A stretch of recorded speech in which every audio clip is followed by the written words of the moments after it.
The Juan Soto watch is on. Welcome in, everybody. A live stream on a Sunday night to potentially watch, follow the breadcrumbs, and witness where Juan Soto lands. As we have, over the last hour, seen two very interesting Twitter posts be presented to us. The first from Mike Puma about 36 minutes ago. The best guess from a league source is Juan Soto will reach his decision tonight. Does that mean that we'll find out tonight? Or is he going to let everybody else know and then we find out tomorrow? We will find out. We will be here. We also had Twitter post number 2 came from Andy Martino, 8:30 p.m. Eastern, so about 22 minutes ago. The Soto situation appears to be coming to a head this evening. So, I got on my private jet and flew down to the Hilton Anatoly Resort. You can see it behind me. We are live in Dallas. No, we're not. But it's fun to pretend. Green screens, baby. Let's go. So, where's Juan Soto going to sign? Will he return to the Bronx, to the New York Yankees, to play with Aaron Judge? You made it to the World Series, but you didn't conquer the Dodgers. Do you want to go back and try to conquer the LA Dodgers? Or do you put on a Mets jersey? Do you take the money from Steve Cohen? Do you take every dollar and that's the final decision? Do you go to the Dodgers? Do you say, you know what, the team that may be coming in lighter than everybody else on the money side of things, I feel like I have a better chance to compete for a World Series championship every single year with those guys. Even though it's less money, I'm going to take the Dodgers. Do you go to Boston? It's Thanksgiving. It was supposed to be Thanksgiving. This was all done. Does he shock the world and choose the Blue Jays? So, we will watch, we will wait, we will watch, we will see. Dodgers signed him. They deferred the announcement. Is that Justin? I like it. So many deferrals going on. It even applies to the announcements of the deals. So we have these two, Andy Martino, Mike Puma, both tweeting that it appears to be coming to a head and that the decision could be tonight. Now, one of the questions that we have to consider is this is Mike Puma and Andy Martino, are they both getting from the same source? Is Andy Martino tweeting based on what he saw from Mike Puma? Or does Andy Martino know something? Or does Andy Martino just know that Mike Puma tweeted and Andy Martino's running with it? Who's going to break it? Who breaks it? That's another fascinating element to this. Who breaks it? Will it be Passan? Will it be Jack Curry? Jack Curry is a very reliable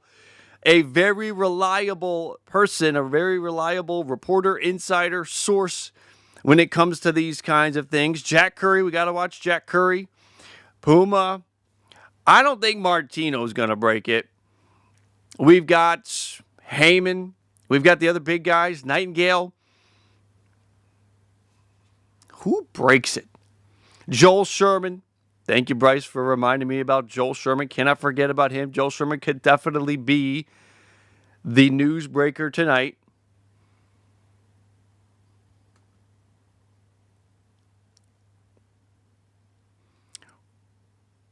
If you're looking, as far as I'm concerned, looking for people that you can follow, check in on, keep tabs on throughout this whole process. On Soto, Do they go crazy if he signs elsewhere and use that money for Burns and Teoscar?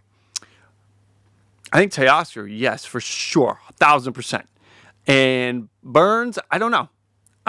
Nick, thank you for the donation. I can't say as definitively about Burns, but as far as Teoscar goes, yeah, and I think that's the only reason why we don't have a Teoscar back to the Dodgers announced is because the Dodgers are still in on Juan Soto. That's it. If Soto goes to the Dodgers, I will be surprised if Teoscar finds his way back to LA. Nick, thank you for that donation. And then once Juan Soto signs, how long does it take for the other dominoes to fall? How late are we going to go tonight, guys? What do you think? Is this going to be done in an hour? Are we going to have to go till midnight?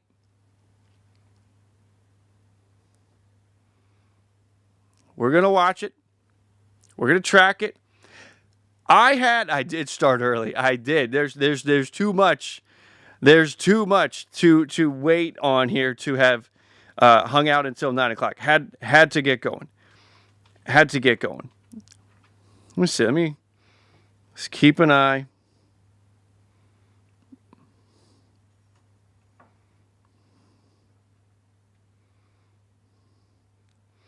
Again, if you're looking for people that you can check in on tonight, I'm sure everybody's got their own. And again, what's up, Chad? If you haven't, guys, check out the Touching Bases podcast on YouTube. That's my guy, Chad. Make sure to check him out. Give him a follow, subscribe. So if you're looking for people you can feel good about tonight, Mike Puma, non-Jeff Passan, Mike Puma,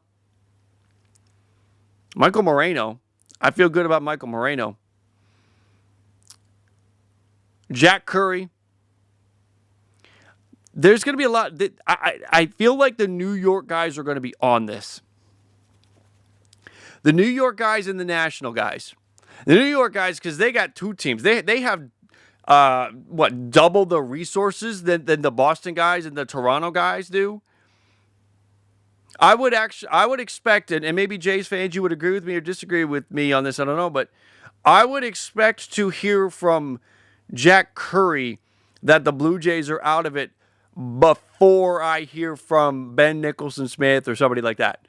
I don't know why. I feel like it would come from them first. What the hell is this on MLB Network? Who's that? Somebody walking into a... Anyway, I have MLB Network up on the side. We're going to keep an eye on that because they have been doing some interviews. They are doing a live show from Dallas tonight. And there have been some interesting pieces posted here. I'm pretty sure I can play this without any issues. Blade, the Dodgers have not been out. The Dodgers have not been out. All right. Heyman was on MLB Network doing a hit about an hour ago. I believe I can play this straight up and not have to worry. We'll see. We'll see what kind of B-roll they may run. We'll see if they have any music to it. But I'm going to try to run this in its entirety. It's 3 minutes. It's Heyman with the latest on the Juan Soto sweepstakes. Let's give this a try. Paint the picture. Give us your thesis on Juan Soto. Where does it stand right now? Well, we're still waiting. We still have the 5 teams. We're counting the Los Angeles Dodgers in there, but certainly Toronto, Boston, and the 2 New York teams, the Yankees and the Mets, the incumbent Yankees. Feeling Longtime supporter of your content, appreciate your unbiased views on everything. Thank you, Nick. I appreciate it, man. Thank you. I hate when they put B-roll up. It really does. It's an absolute killer, guys.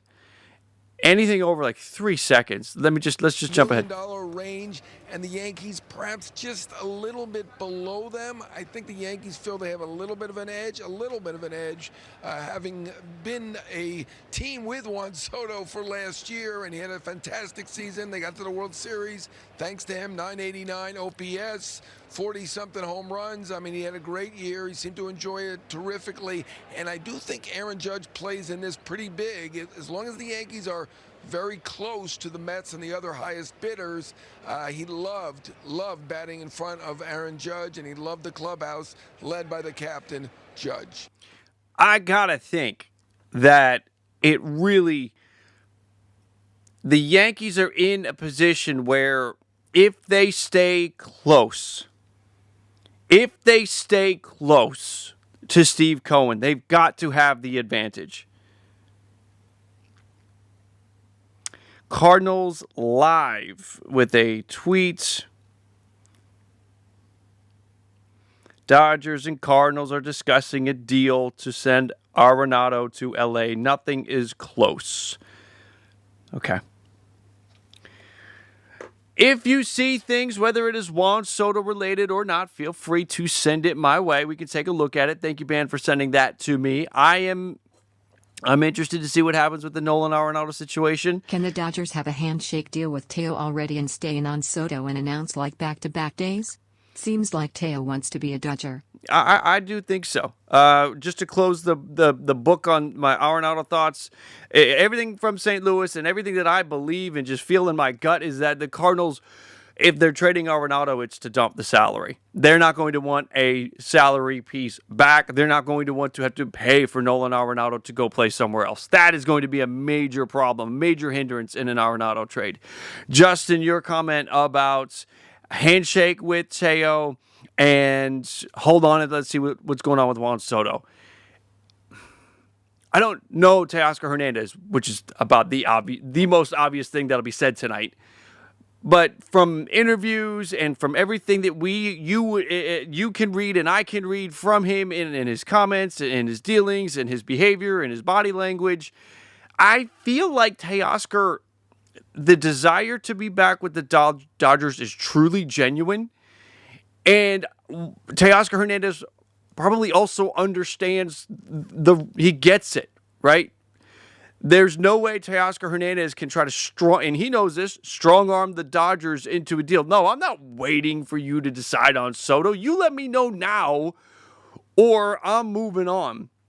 I think the Dodgers and Teoscar Hernandez could, because I don't think Teoscar Hernandez isn't like that. Now, maybe his agency is. I believe it's CAA, but if Teoscar wants to be a Dodger and the agency and the agent's doing best by the player, then if that's his wish, they'll do their best to make that happen for him.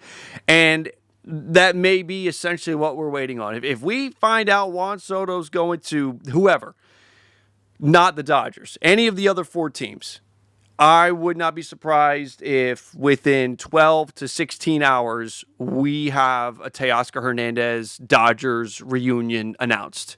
That's my feeling on the matter, is that he will be a Dodger. Now, if he doesn't go to the Dodgers because Juan Soto is going to the Dodgers, again, I don't think the two come together. I think if you're the Dodgers and you're inking Juan Soto, I don't necessarily think Teoscar is also in play, because if that was the case, wouldn't it already be done? Wouldn't we already be there?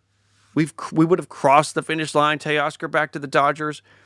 So I don't think that I just feel like it's Soto or Teoscar, not both.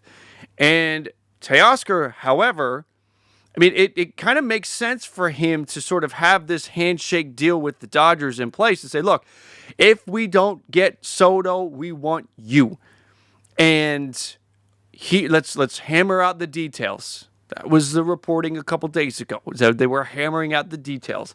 Let's hammer out these details so we can get this thing done so that when Juan Soto goes to the Mets or the Yankees or the Red Sox, the losing teams, when they come knocking for you, we're already good. We're already set. It would make sense for the Dodgers to get ahead of that so they don't have to worry about the Teoscar Hernandez pivot frenzy that would ensue. Okay. Let's see what's going on, Eric. Let's see. Did the Mariners just now announce that Luis Castillo was available? We've been saying that on the channel for a while, and I actually think, Chad, you were the first person that put that nugget inside my brain to go research that and look it up more. So, okay, hold on, guys. We have right now live on MLB Network. I believe this is new. little more confident than some of the other teams. Boston a little bit less confident than some of the other teams. Mets kind of in the middle right now. We do believe the Mets are somewhere in that $710 to $730 million range, and the Yankees perhaps just a little bit below them. I think the Yankees feel they have a little bit of an edge, having been This is a replay. Team with Juan Soto for last year. This is a replay from about an hour ago. Series, thanks to him, 989 OPS, 40-something home runs. I mean, he had a great year. He seemed to enjoy it terrifically. And I do think Aaron Judge plays in this pretty big. As long as the Yankees are very close to the Mets and the other highest bidders, he loved batting in front of Aaron Judge, and he loved the clubhouse led by the captain, Judge. Are you prepared to rule out the Dodgers and the Blue Jays? I never want to rule anybody out at this point. I'll say that they're wild cards at this point. I would say, if we're going to give a favorite, we're probably going to look at New York, one or the other.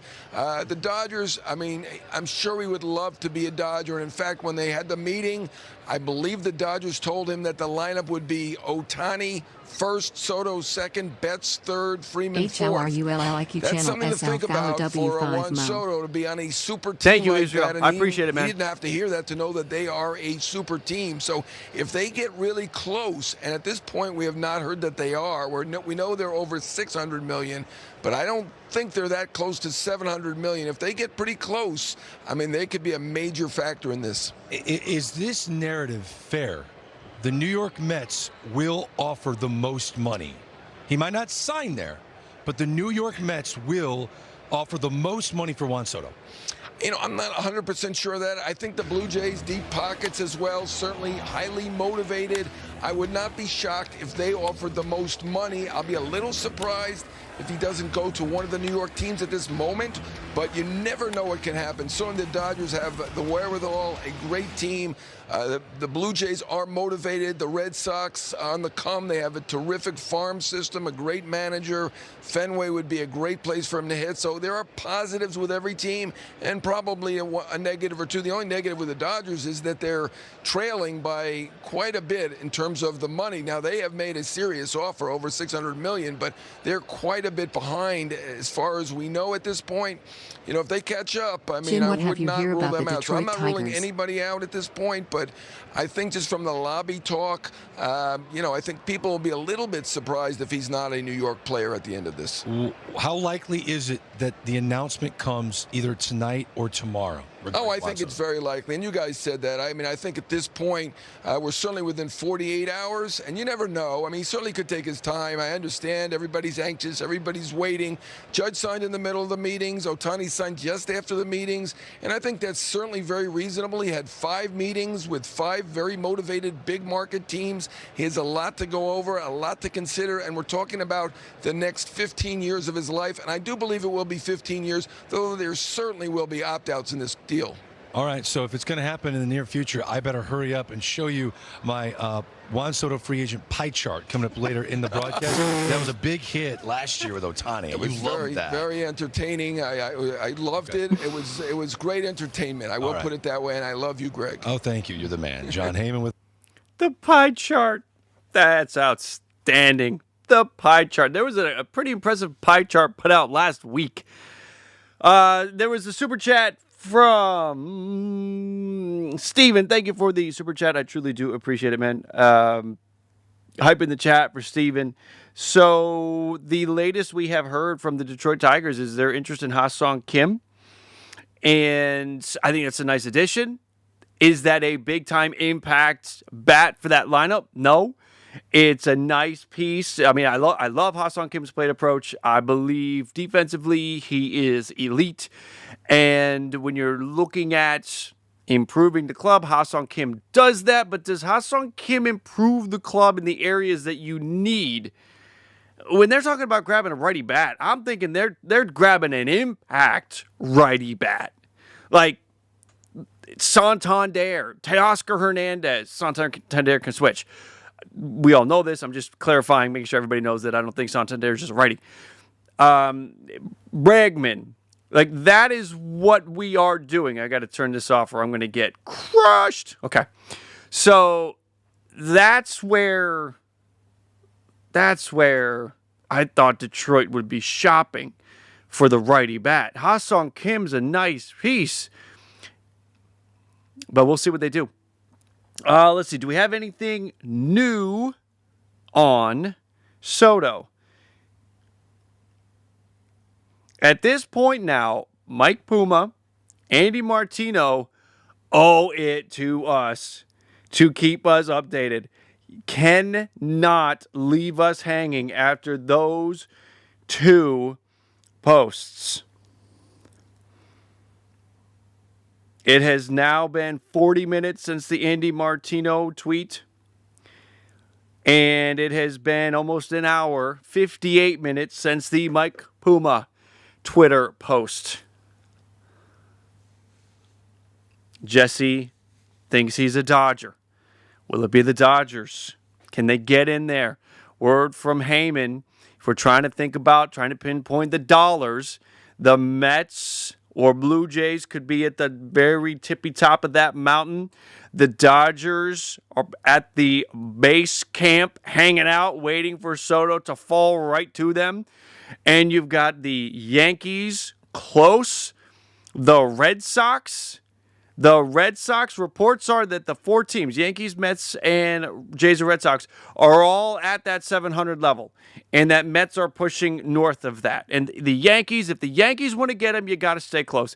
If you're the Dodgers, you're literally running the playbook where you just are expecting your product to sell itself. Like, we don't need to go out there and blow you away with the dollar amount, because our product should blow you away. Our team, the fact that you would be a part of, as Heyman said in this live hit, you would be a part of Ohtani, Mookie Betts, and Freddie Freeman.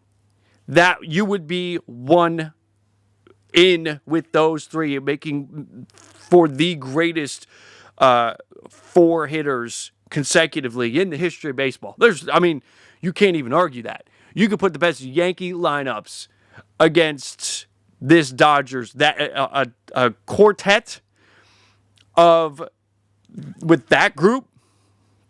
Is a quartet four? I think I'm wrong with that. I think I might be wrong there. But that foursome, damn, that would be, again, the greatest four back to back to back to back in the history of baseball. He goes to the Yankees or stays with the Yankees. It's him and Judge, and they need to add a piece or two. Goes to the Mets. You got Lindor there. You have to like that, but the Mets need something else too. The Blue Jays, tons of question marks. If you land the plane and get Soto, you the next day have to announce a Vladdy. It has to be the most expensive back-to-back days in the history of baseball. Hey, Juan Soto's coming on board. We have a press conference, and then 24 hours later, hey, Vladdy's extended. We have another press conference. We're going to bring the two of them together. They're both going to have a press conference together, announcing Soto's deal and Vladdy's extension. You cannot have a world where the Blue Jays don't have Vladimir Guerrero Jr. extended. And look, Jays fans, if you're wondering what the pivot move could be, the pivot move for the Toronto Blue Jays, if they do not sign Juan Soto, needs to be extending Vladimir Guerrero Jr. I know you want to go out there and say, no, the pivots, it's Corbin Burns, it's Anthony Santander, it's sure, but I don't think that's the first thing they need to do. The first thing they need to do is have an extension with Vladimir Guerrero Jr. done, so that when they're talking with Corbin Burns and they're talking with Teoscar Hernandez about the future of the club and why they should sign a 5 or 6 year deal to come to Toronto, look, Vladdy, the future of this team is set beyond 2025. Right now, they can't say that to anybody. And I gotta think, if you're Toronto and you've gone this far down the road with Juan Soto, you have not been eliminated, you are at the $700 million mark, you have got to have had conversations with Vladimir Guerrero Jr. You have to. You cannot just be there's a Twitter post. The Blue Jays today's guys reposted.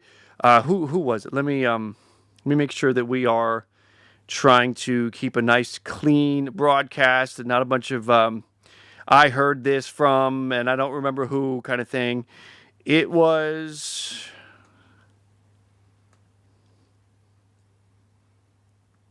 is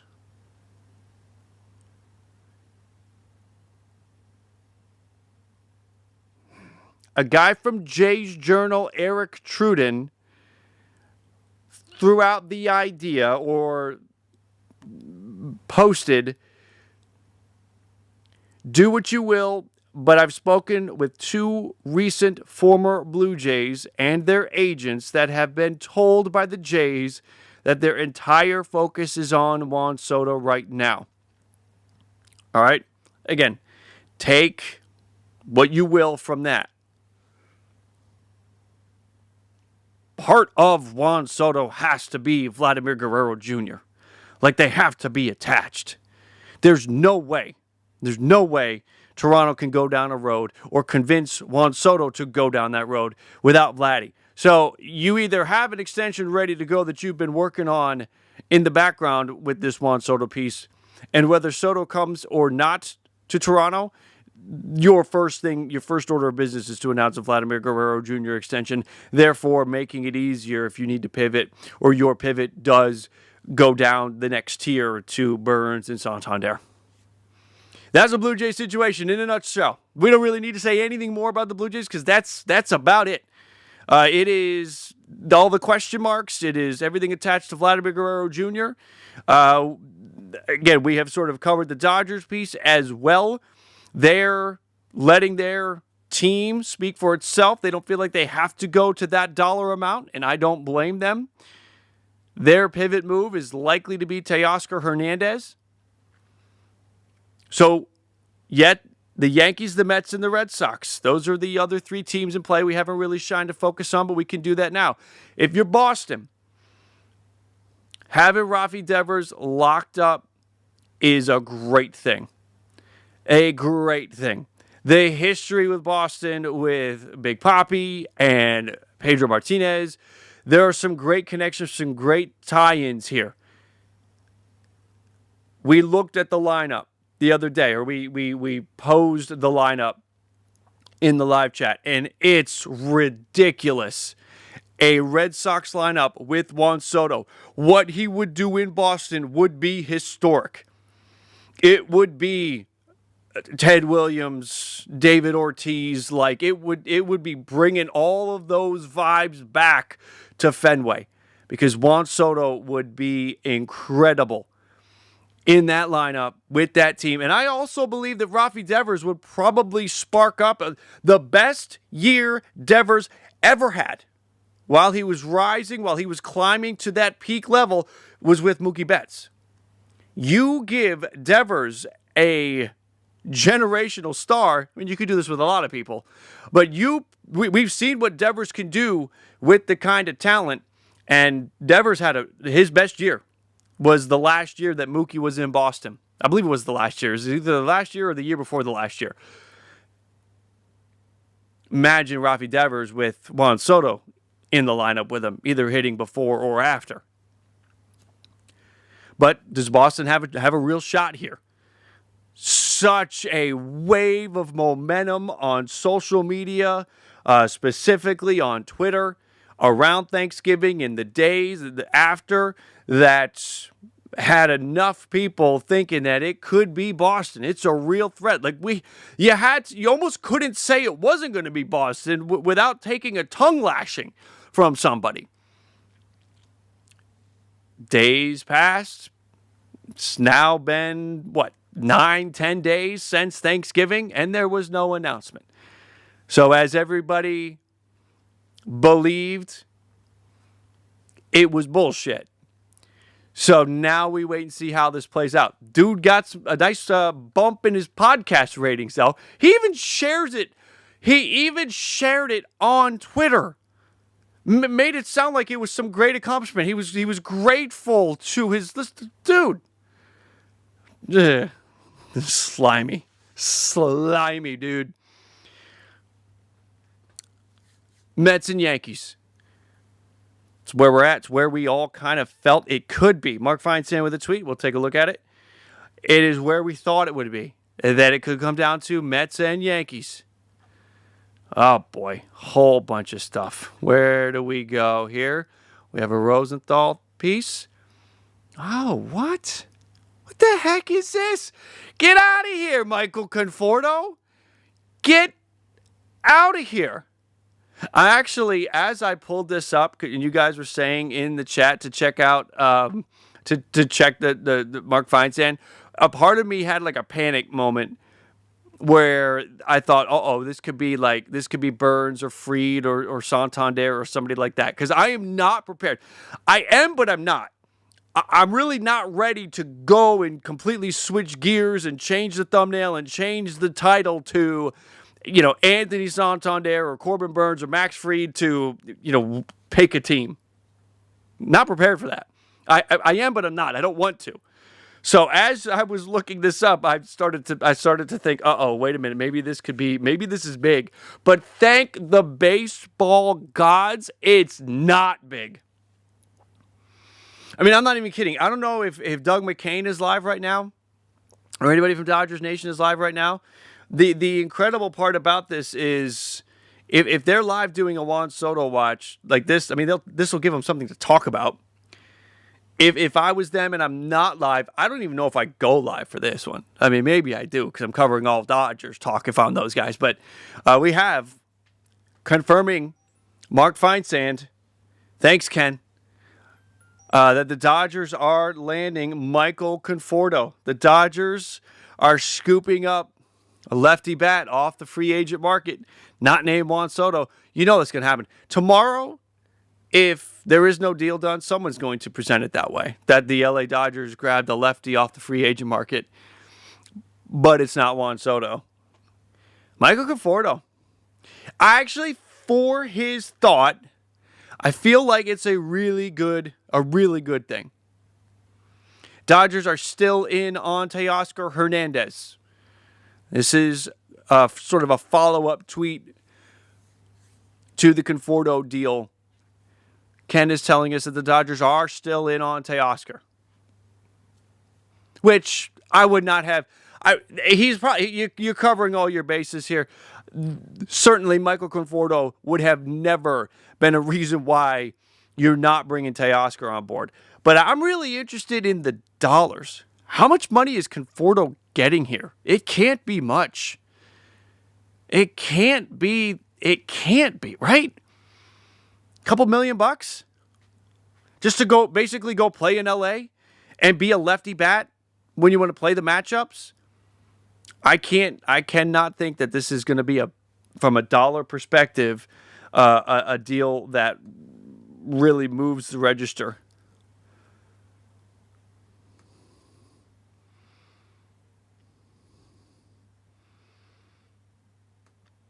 Do you guys remember Bill Madden? Bill Madden, somebody just copied me or tagged me in a post. Bill Madden's a throwback. Old school dude. Probably still has some connections. Those connections, I mean, this is a guy who, I think still probably uses an actual physical Rolodex. Bill Madden's an old baseball writer. New York guy. He tweeted 14 minutes ago. So, okay, Conforto to the Dodgers. Final thoughts. I like it for both sides. Michael Conforto is looking for opportunities to revive his career. This could be a great opportunity for him to do that. We've seen guys go to LA that kind of look like they were, Jason Hayward comes to mind, David Peralta comes to mind. They've had some guys come into LA where you're like, okay, and then they end up being a great piece in the machine. If Conforto becomes a great piece in the machine there for the Dodgers, that's great. That's great for him. And again, the Dodgers, I got to think this is going to be a low risk proposition. I cannot see Conforto getting a ton of money here, and does not take them out on Teoscar Hernandez. If you're signing Teoscar Hernandez and Michael Conforto, is that any indication on Soto? I don't know. I wonder. So what's Bob say? Why do I feel the Soto decision is taking so long? Because Boris always needs to be the center of the baseball universe. What better place than the winter meetings? Pebmets, thank you for that donation. It's a very fair observation in this whole scenario. Very true. Maybe he wants to have a press conference tomorrow afternoon, grab everyone's attention. Very, very well could be the case. Mike Puma and Andy Martino said that a decision could be tonight by Juan Soto. Didn't say that we would find out tonight. The other teams may find out. But again, the other teams may tip their hand. If the Dodgers have heard that they're out on Juan Soto, what would stop them from announcing Teoscar Hernandez? Or what would stop an agent from telling Jeff Passan or somebody that Teoscar's going back to LA? If you see that, I think that's an indication that the Dodgers have been told they're out, that things are moving, and they're moving on. All right, I wanted to show you Bill Madden. Old school guy again. Goes back. New York Daily News writer, columnist since 1978. I don't think he does anything anymore. Maybe he's got like a column once a month kind of thing. I don't know. Actually, I don't know what he still does from a writing perspective up there in New York. I should probably look that up. But here's what he's got. Yankees deserve credit for apparently going well beyond their comfort zone at 750 to 760 for Soto. But word now is Cohen is going to 800. If that's the case, he'll be alone. And Bill Madden is not a bot. Bill Madden is not a guy with a podcast that he's trying to promote to get some new subscribers and followers and listeners like Mick. Sorry, I mean, if you do that bullshit, I'm going to call it out. Bill Madden is a dude that's trying to report news. Now, whether this ends up being right or wrong, this can still be wrong. But Bill Madden, with nothing to gain, that's the point here. Bill Madden's an old dude. He's not trying to be first so that way he can be the new Jeff Passan or king of baseball Twitter. So he puts out there, the Yankees were going 750, 760, but Cohen is going to 800. So we'll have to see if anybody else echoes that with, anybody from Nightingale or, again, Are the Dodgers effing Puma or around anybody and like about that. to find out, waiting for Soto when all the attention turns to Teo from the teams who miss out on Soto? Well, it was proposed, the question, don't care, 187, thank you for the donation. It was proposed, this question, a couple, maybe when we early in the stream, about, so maybe like, wow, it's been 37 minutes. So like a half hour ago.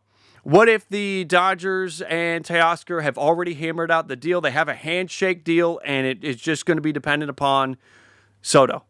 We heard, 2 or 3 days ago, that they were working on the details, and it came from multiple outlets that they were working on details, maybe to get ahead of this, so that if the Dodgers do become one of the final 2 or 3, they don't have to worry about one of those teams that have been told, thanks for coming, but you can leave now, that one of those teams don't go and scoop them up. Dodgers getting ahead of it. So I don't think it's going to hurt them. Don't care, 187. I don't think that you'd have to worry about Teoscar being scooped up by the Red Sox or the Blue Jays or any of the other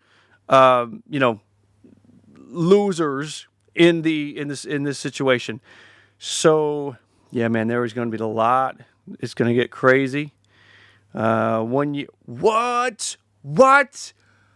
Gavin, I don't know if you're in with me, but thank you for sending this to me 5 minutes ago. Alden Gonzalez, it is $17 million for Michael Conforto with the Dodgers. $17 million? Holy crap. Did they need to pay him that much? I don't feel like you needed to pay him that much. Let's pop it up here. Let's see. Here we go. Again, I don't think this needed to go that high. Couldn't you have signed Michael Conforto for like $7 million? Michael Conforto, his agent, the market, all that would not allow an underpay like that. But wow.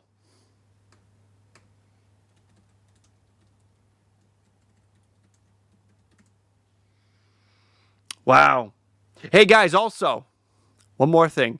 Do you remember who Michael Conforto's agent is? Who's going to be the first one to say it in the chat? Who wins the prize? Who wins the prize? Do you remember who Michael Conforto's agent is? There it is. Winner is Kit. Well, I can't read that. What the? Hold on a minute. Something's. Kid with the win. Yeah. How does Boris have time to do this? I feel like Boris is like in meetings with Juan Soto and he's like side texting to get the Conforto thing done. So he's got Soto in front of him. He's like, yep, tell me all about it, Juan. The hell does Conforto want? Yep, keep going. No, I know. We got to worry about that. Yeah, fine, do it. Okay, yep, keep going. God, Conforto, what? So, yep, keep going. Conforto won't quit blowing me up. 17 million. 1 year. It is hitting everywhere now. Nightingale's putting it out there. Robert Murray's putting it out there. His strike list, 16 of it is deferred. Yeah, maybe 17 million. And he's going to get $1 million this year, and then $1 million every year for the next 16 years to make it all work out.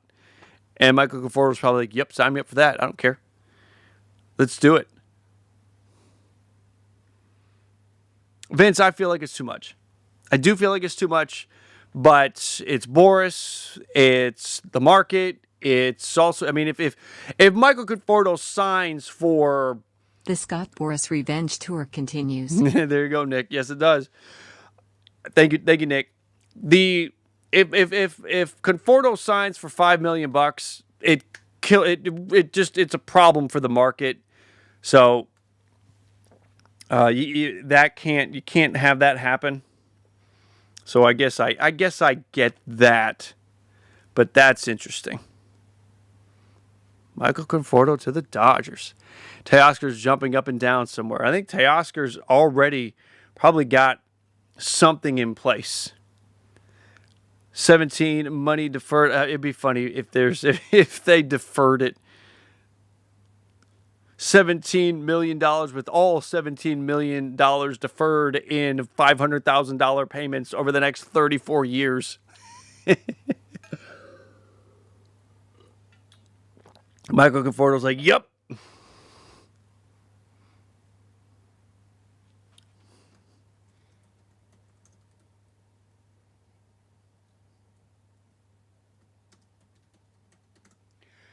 What's interesting is, so we're $17 million for Conforto. And, sorry, I'm stepping away from the mic. $17 million for Conforto. And we had, what did we have last year from Conforto? We had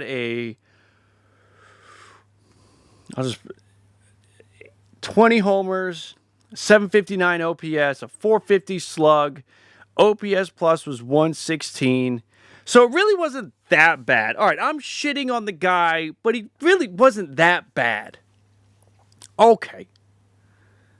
So he wasn't awful. He was productive. He was just north of a one-WAR player. Still not the guy he was when he was with the Mets. Nowhere near that.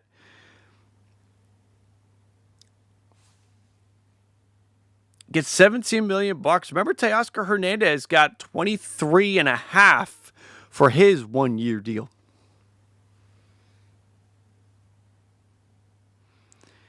John, have a good evening, my friend. And if business picks back up, come on back in.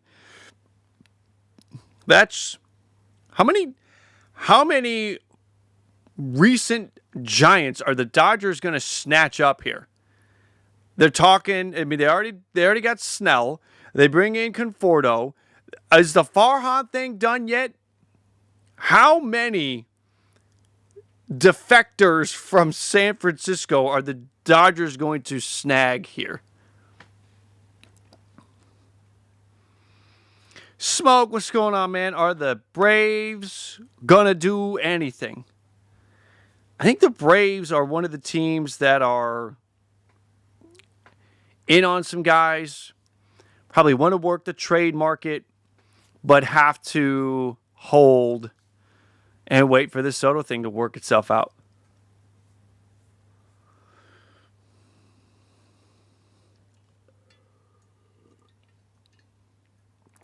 Venny, that's right. Teo's money, he did have some deferred money. But just thinking about the total dollars. That Teoscar deal last year was a bargain.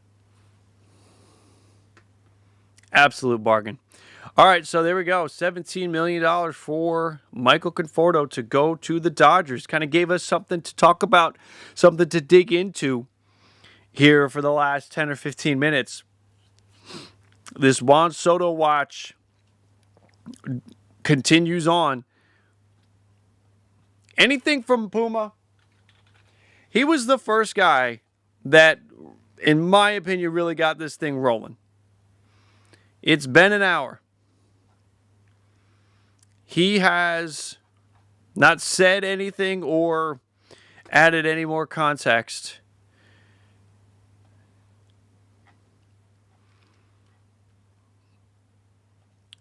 This is where it began. The Juan Soto watch began at 8:13 p.m. Eastern. I was on here about a half hour later after the kids were to bed.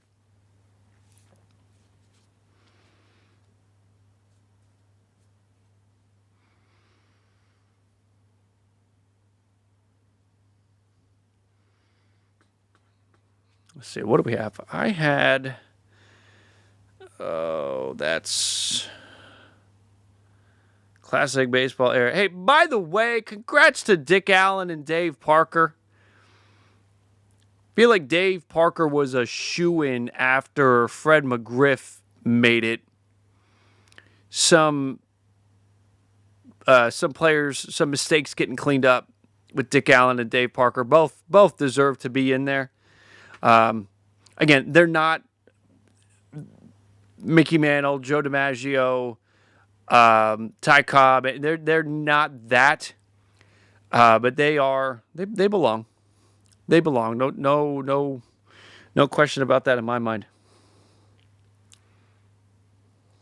You think pages are out, man, are gone now. JJ, thank you for the donation. You're bringing in Conforto. You're trying to get Soto. You're talking to Teoscar Hernandez. I gotta think. When it comes to Pages, when it comes to Outman, there's one spot available. I mean, they can both play center, so I feel like you probably have a situation where center field is Pages, Outman. Right field is Conforto, Teoscar. Left field is, if you get him, Soto. Or Soto's in right and Teoscar and Conforto go to left. Do you move Soto back to left? Yeah, that's where he played when he was with the Nats. I wonder if you move him back to left field. If you've got... Now, look, again, I have said now, I believe that you can't have... You're unlikely to get Soto and Teoscar, so if we're living in that world, then, JJ, there is an opportunity for Pages or Outman, because it'll be Soto in right, Conforto will be an extra piece. It'll be, for the other two outfield spots, it'll be Pages, Outman, Conforto, for the other three, or for the other two outfield spots.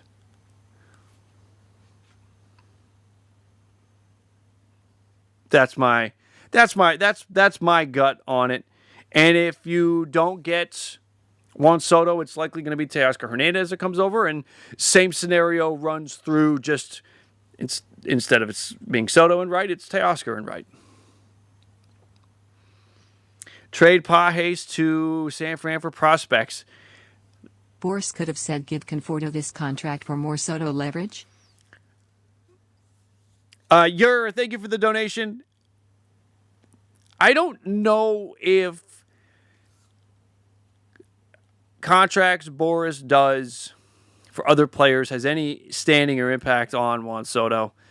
The Mets signed Frankie Montas a couple days ago, and that's another Boris client. You can connect the dots. I don't think so. I don't think what could inevitably turn into a one-year deal for Frankie Montas or this one-year deal for Michael Conforto would at all have anything to do with the Juan Soto deal. I don't think so. I can see the connections being drawn, but the dots being connected there. But I would be surprised. I'd be surprised if there's any connection there. I have seen that the Dodgers are trying to work on a deal with the Cardinals for Nolan Arenado. The problem there is I don't think the Dodgers just want to take Nolan's contract. And if they do that deal, they may want to send Chris Taylor's contract. Now that Chris Taylor's contract is going to wind down and it's less dollars than Nolan Arenado's contract, but I still think the Cardinals, I mean, it's a salary dump. And unless the Dodgers take on that contract or there's two steps here where they trade for Nolan Arenado and then they find somebody else to take a piece with some significant dollars, I think it's a long shot to see Nolan as a Dodger. I almost feel like the play, if you're LA, is to just wait the Cardinals out. If the offers it just isn't going in your favor, it doesn't work, then you tell Mozeliak, you tell Bloom, sorry, thanks, but no thanks. Just you keep them then. You keep them. And then when you get to the trade deadline, when the Cardinals are staring at a 70-win season and nobody's coming out, maybe the Cardinals are a little bit more flexible in the offer, in the deal. Maybe the two teams come together and they split the rest of the Nolan Arenado contract. We'll see. But it is interesting. Let's see. What do we have going on here? Make sure to subscribe to the channel if you have not yet. If you like baseball, it's a fit. Subscribe. Stay close.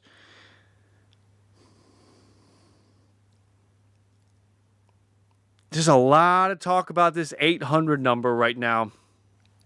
800, or at least pushing 800, seems to be some momentum. And I wouldn't be surprised if we start hearing... something... This Bill Madden thing's getting some traction. Look, 1 million views on this Madden tweet. I guarantee you he hasn't sniffed this. Look at this. I mean, this is a 4,000, 2,000, 3,000, 3,000, 2,000, 1,000. Bill Madden doesn't usually get this kind of run. By the way, I really like this for the Yankees. I do. I feel bad for Seattle, but I found that when I try to put on a Yankee game, the guy who was taking, I mean, okay, Sterling was getting rough. But the guy that they had taken over for him, I wasn't a fan. I can't remember the dude's name. Dave Sims is amazing.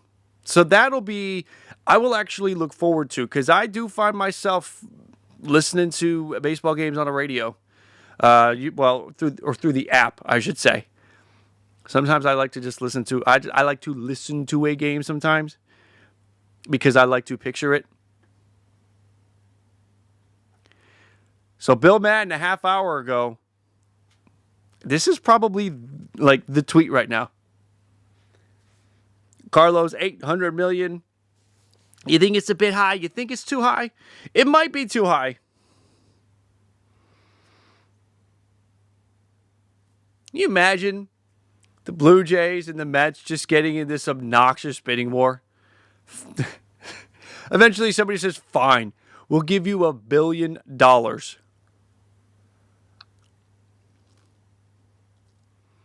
Let me see. So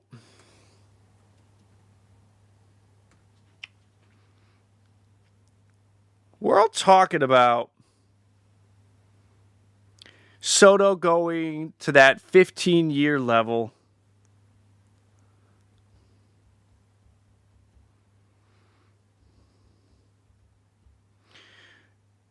If you're at $50 million for 15 years, you're at $750.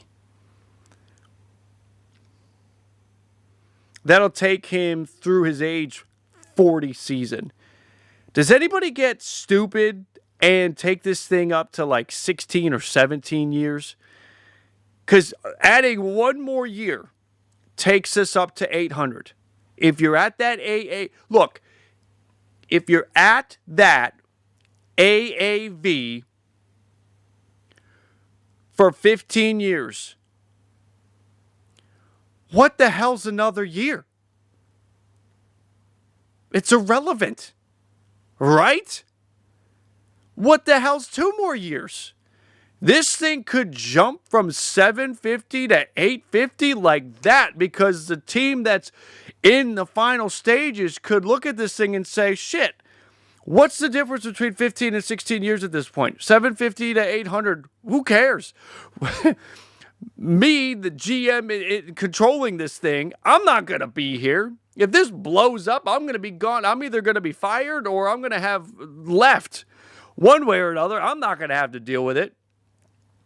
It's the owner that's going to have to deal with it. That's the owners, that they are involved with this because they are the ones that care. The GMs, Ross Atkins, Brian Cashman might actually still be there in 15 years. Brian Cashman is probably going to do the job until he's dead.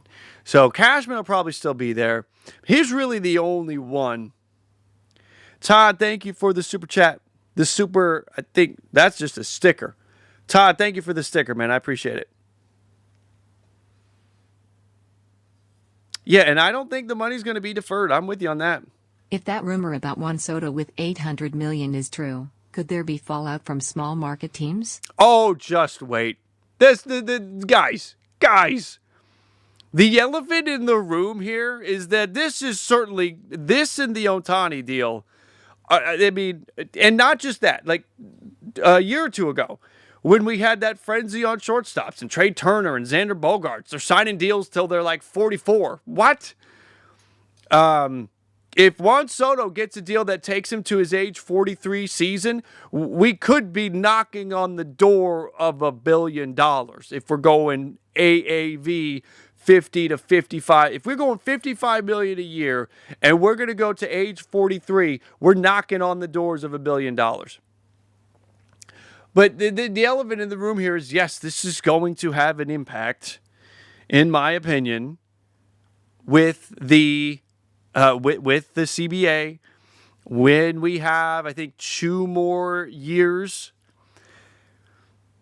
I can see it.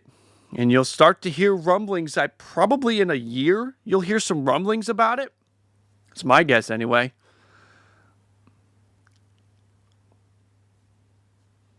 I don't want it. I really don't want it. But it really feels like there are going to be owners that are not going to be getting along with other owners just on that side of things.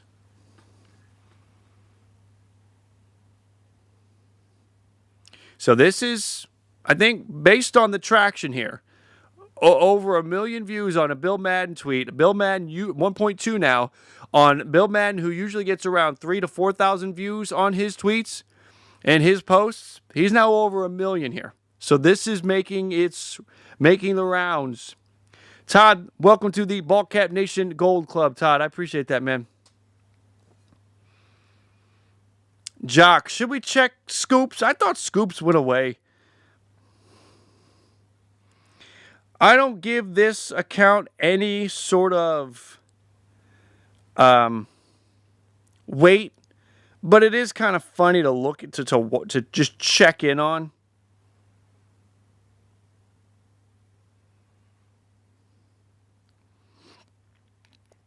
How would he know this? I'm not even going to put it up. I mean, you probably all are familiar with the MLB Scoops. And he says 10 minutes ago, he tweeted that Mets owner Steve Cohen and agent Scott Boras just concluded a 10-minute phone call. How does he know that? Todd who?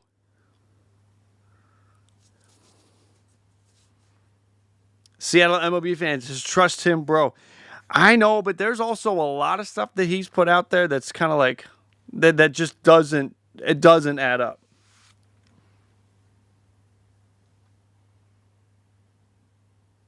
He did, funny enough, he did say that there are significant deferments in the agreement with Michael Conforto.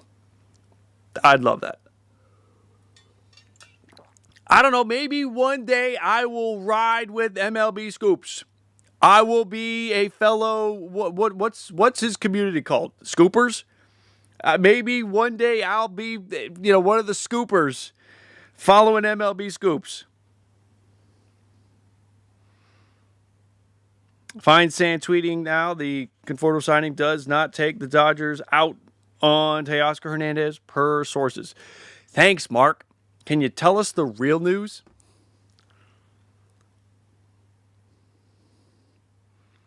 Oh, no. Dan, what do we got?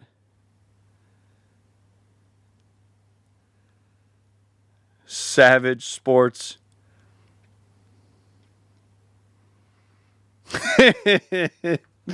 I like this. That's funny. I'll put that up because that's funny.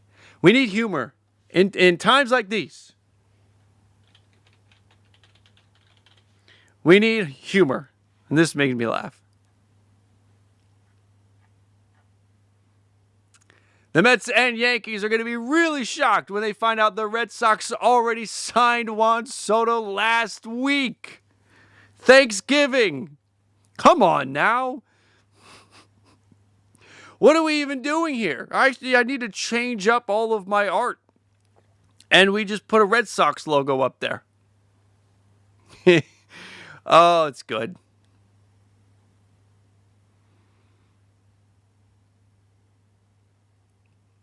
People thought Juan Soto was going to get $600 million. Now it seems Steve Cohen is closer to $800 million.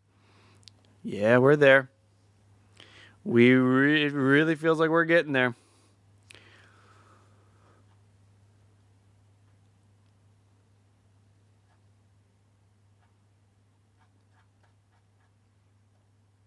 All right, the biggest thing on the biggest, what do you want to call it? The biggest talking point right now is this. So we'll leave that up. Bar none, this is the biggest thing.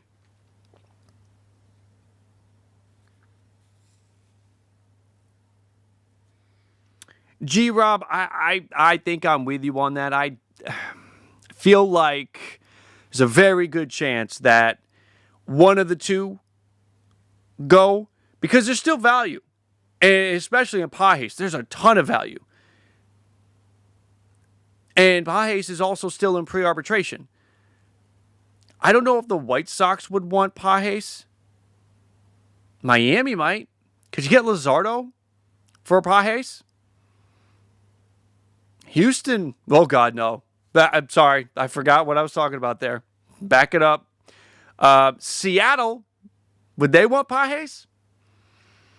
You've got Victor Robles. You just gave Cohen that money said to. He'd go big so far. He's holding up his word. As a Yankee fan, I'm ready to tap out at 750 low. It's not your money. Let him go. Let it ride.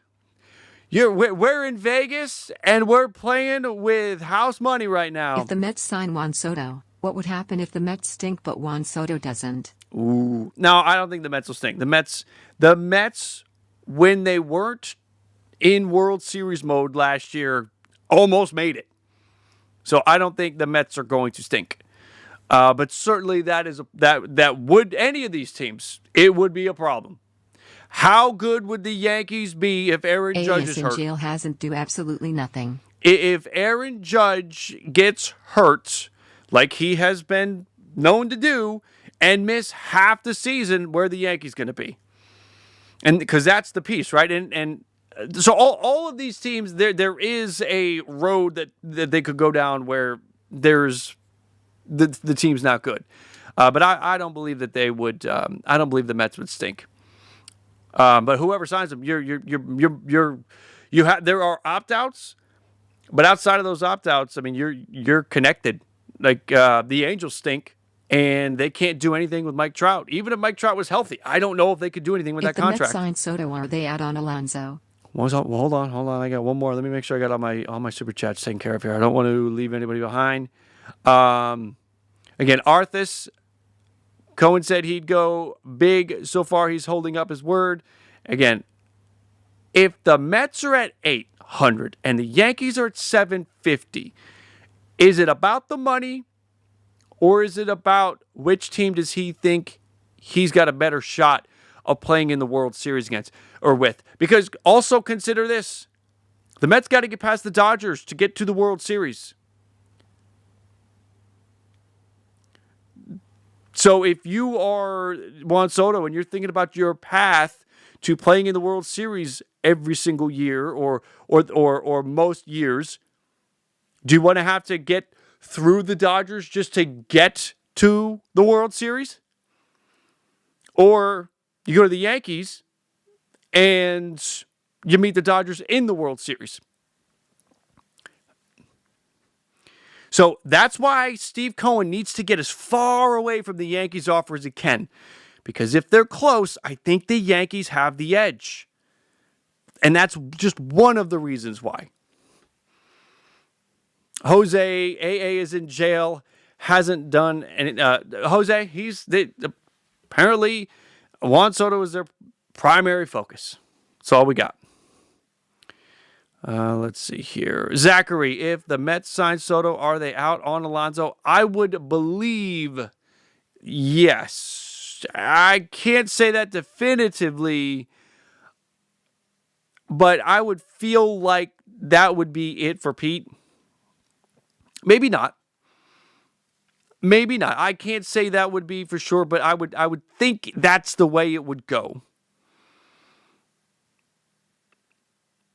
Especially if we're getting to a point where we're getting to $55 million a year for Juan Soto. If we're north of 50, if we're at 55, and again we're reaching the point. Just add another year, throw on another year, and you're at 800, right? The math works out. $50 million a year for 15 years takes us to 750. Well, just throw on another 5 per year. And what's that at this point? If the Mets get Soto at Pete Alonso expense, big no. At this point, the difference between 50 and 55 is minimal. So you throw that on there.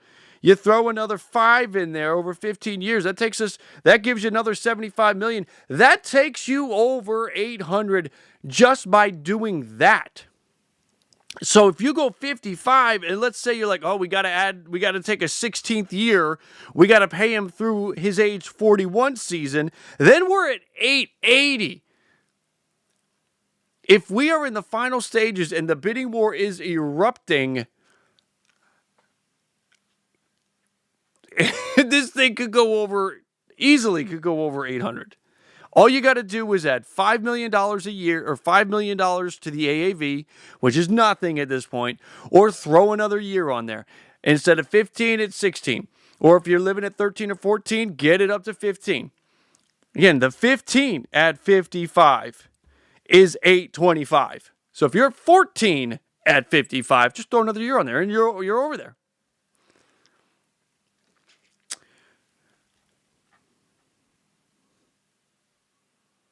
Mark, thank you for the donation. If the Mets get Soto and Pete Alonso, expense big no.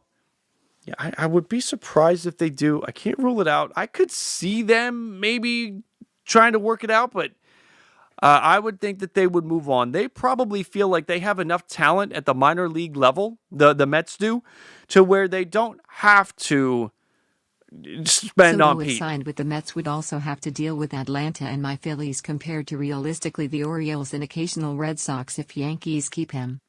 Holy DCE, thank you for the donation. What are the Red yeah. Sox's chances to sign Soto? Steven, at this point, if I were to give the Red Sox chances, I would give them 10%. Think about this. We're hearing the Blue Jays are going to the indications are the Blue Jays are going to try to hang with Steve Cohen. Okay, so there you go. The New York Yankees, they have to stay close to Steve Cohen. The Boston Red Sox, we haven't really heard a whole lot. We know that they are over 7. Are they going to go to 8 though?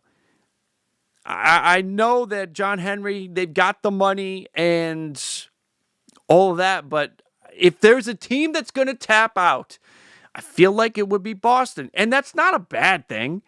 If Boston decided, okay, this is too much, and instead decided to pivot and sign Anthony Santander and Max Fried for the same amount per year as the Yankees have to spend on Juan Soto, don't you feel like that would be a good move for the Boston Red Sox? So for Boston, if you don't get Juan Soto, I don't think it's the end of the world. I really don't. Let's see. Did I get to... Oh, holy.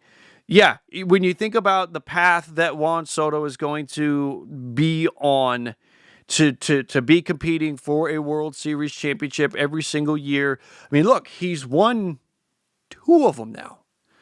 Like, you put this dollar on him, you put what he's doing, like, you throw like 5 or 6 more championships, World Series rings on his name. You start talking about one of the most accomplished players in the history of baseball.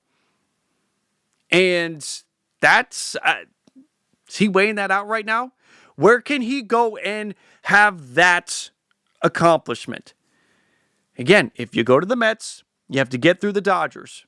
And if you are losing in the NLCS to the Mets, or losing in the NLCS to the Dodgers, or based on the seeding, you get a bad draw and you end up facing the Dodgers in the second round, that sucks. But if you're on the Yankees and Cashman and Steinbrenner, they're just reloading when they need to, and your top competition is just going to be who's hot that year. Is it Cleveland? Look, this year they had to get... Yankee fans, you might not want to hear this, but I think you should probably know this. The Yankees had to get through Cleveland and Kansas City to get to the World Series. Holy shit. Are you kidding me? Both teams had good years this year. But really? Really? So, if you're the Yankees, that's your situation. Boston's hot for a couple of years. Or the Jays are hot for a couple of years. Or the Orioles are hot for a couple of years. Or Houston's hot for a couple of years. When you're in the National League, you are going to have to get past the Dodgers for the next decade. Does he want to do that? That's why the Yankees have to stay close. Because if they can stay close, I feel like they have the edge. But if they don't stay close, if the Mets pull $100 million away from the Yankees, that might be enough to do it. If the Mets go to 900 and the Yankees are at 800, that might be enough to do it. Because the Mets will compete. The Mets will have an incredible ball club. All of the talent in that farm system that's on the rise. Again, there's justification for letting Pete Alonso walk because Mark Vientos could move to first, opening up the third base position. Maybe that is where you give. Remember, you got Ronnie Mauricio is going to be coming back. Do you give Brett Beatty another chance? I don't know. You got a lot of young talent. You got Jet Williams coming up. Jet Williams is an infielder, right? Does Francisco Lindor eventually move to third so that you can move Luis Angel Acuna to short, and then Jet Williams is at second? There's a lot of talent in this Mets farm system, and you develop that right and you bring it along. The Mets are going to be a really good team for a long time.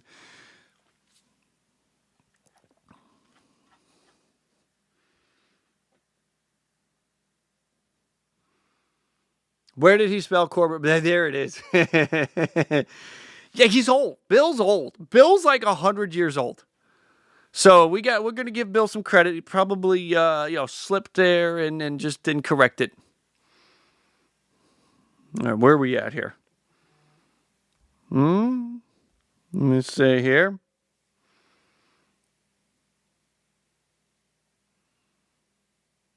I've seen this.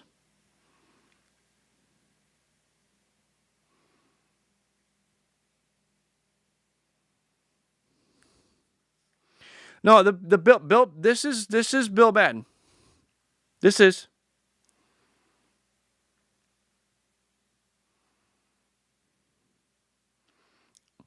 This goes back to, gosh, how long ago was that?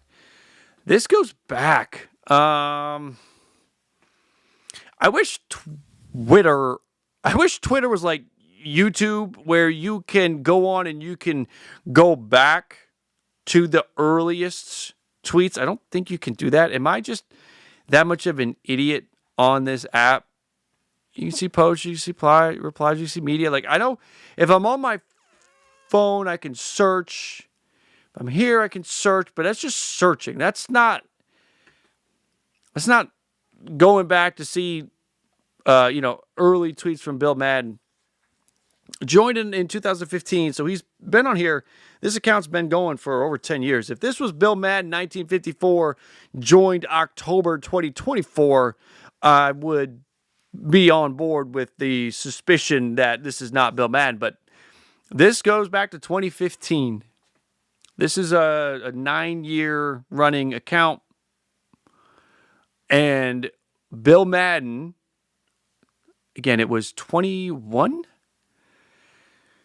Bill Madden, I can remember listening to Sirius XM, some talk show host, and Bill Madden was on as a guest talking about information that he was putting on Twitter.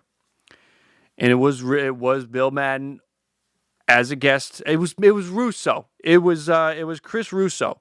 It was two old guys chopping it up. And they were talking, Bill Madden was talking about, I can't remember what it was. It was some kind of MLB related news. And what he was referring to on his guest hit was what he was putting online. It was online already, and then he was talking about it. It's not that he was talking about it and then it ended up online where somebody could just fake that. So this is Bill Madden.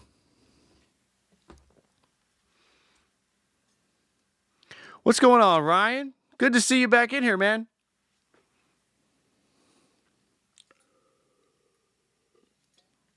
Sometimes people come and stay for a while, and then they go off and live their life.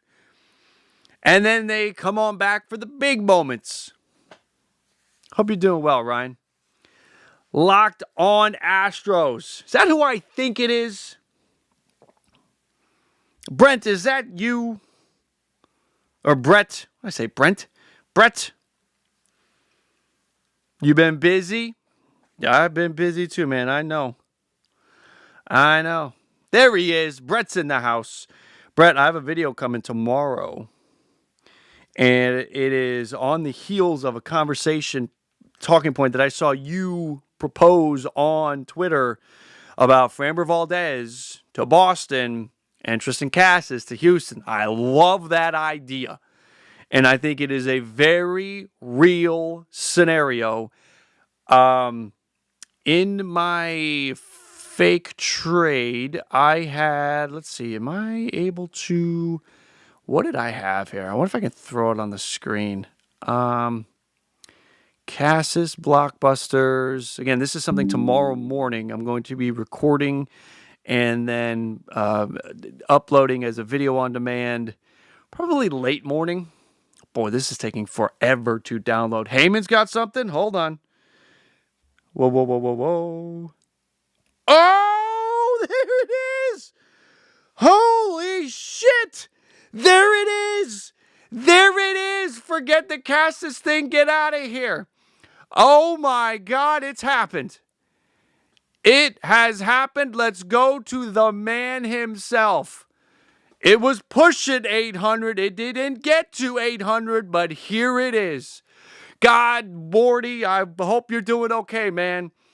Juan Soto and the New York Mets are in agreement on a 15-year, $765 million. Wow. Juan Soto to the Mets. Breaking.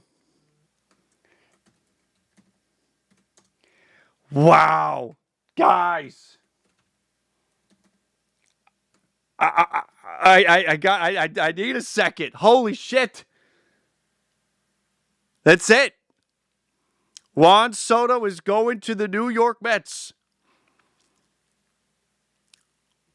15,765. There is going to be a lot of information that comes out over here that we are going to be reacting to because I'm disappointed in the New York Yankees right now.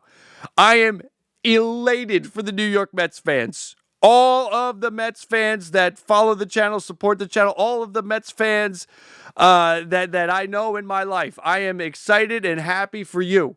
Yankees fans, Yankees, I'm disappointed in the New York Yankees. There is no way in hell the New York Yankees should have lost out at 765. If you're already over 700, you have to be there. You have to be there right there with The them. Yankees lose, go Dodgers. Yes, they did. The Yankees have lost. The Yankees have lost to the New York Mets.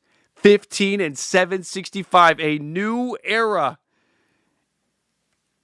in Queens is about to be underway. Holy shit, guys.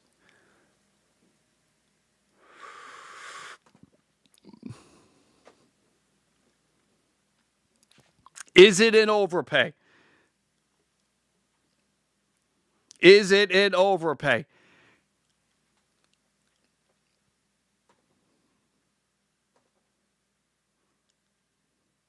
All right, I'm gonna change the thumbnail real quick.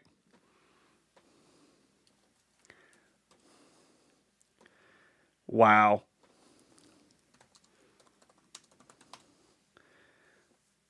I can't even type right now. I literally just tried to type Soto Mets as a saved, and I think I got Soti Nets is what I actually got.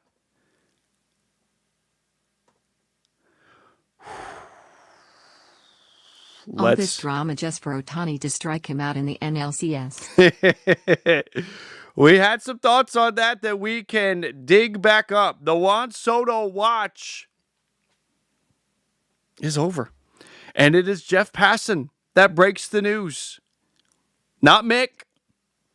Not any of the local guys. It is Jeff Passan that breaks the news. I was ready for this. Let's see. Where is it? Where are we here? Oh, it's not there. Of course it's not there. It should be there.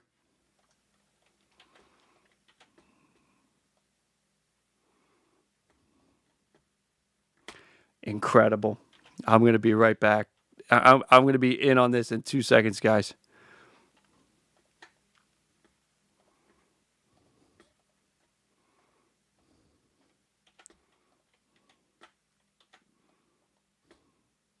Unbelievable.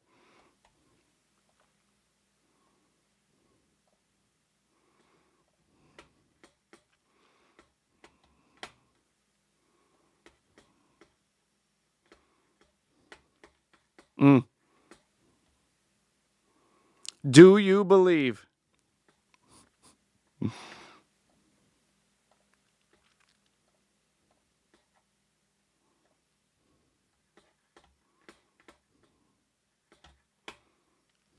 Is this good for the game? That's a great question. That's an amazing question. Who asked that? Who just asked that? Firefight. Is this good for the game? It's an amazing question. I don't know if it's good for the game.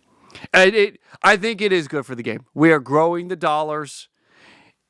It's not good for the Pittsburgh Pirates. It's not good for the Athletics. It's not good for the Rockies. It's not good for teams like that. There So it the is. Dodgers showed their hand with Conforto? I don't think so. I think if there was anything showing a hand, it would have been Teoscar. What is Jeff Passan's picture? Jeff Passan, Soto and the Mets. A $75 million signing bonus that will bring down the AAV having the signing bonus. There are no deferrals in the Juan Soto deal. None. He has an opt-out after year 5. This is coming from Joel Sherman, which we felt that around that point in the contract there could be the opt-out. Whether it's year 3 or 4 or 5, it would be somewhere early on to get out of the situation. If there's no opportunities, if the team's not winning, you can get out. We'll see what the AAV turns out to be. If we're taking $75 million and we're adding it into the signing bonus, so that takes the $765 down to $690, right? And then that $690 is spread out evenly over 15 years. So you get a $695 situation. So you're at an AAV of 46.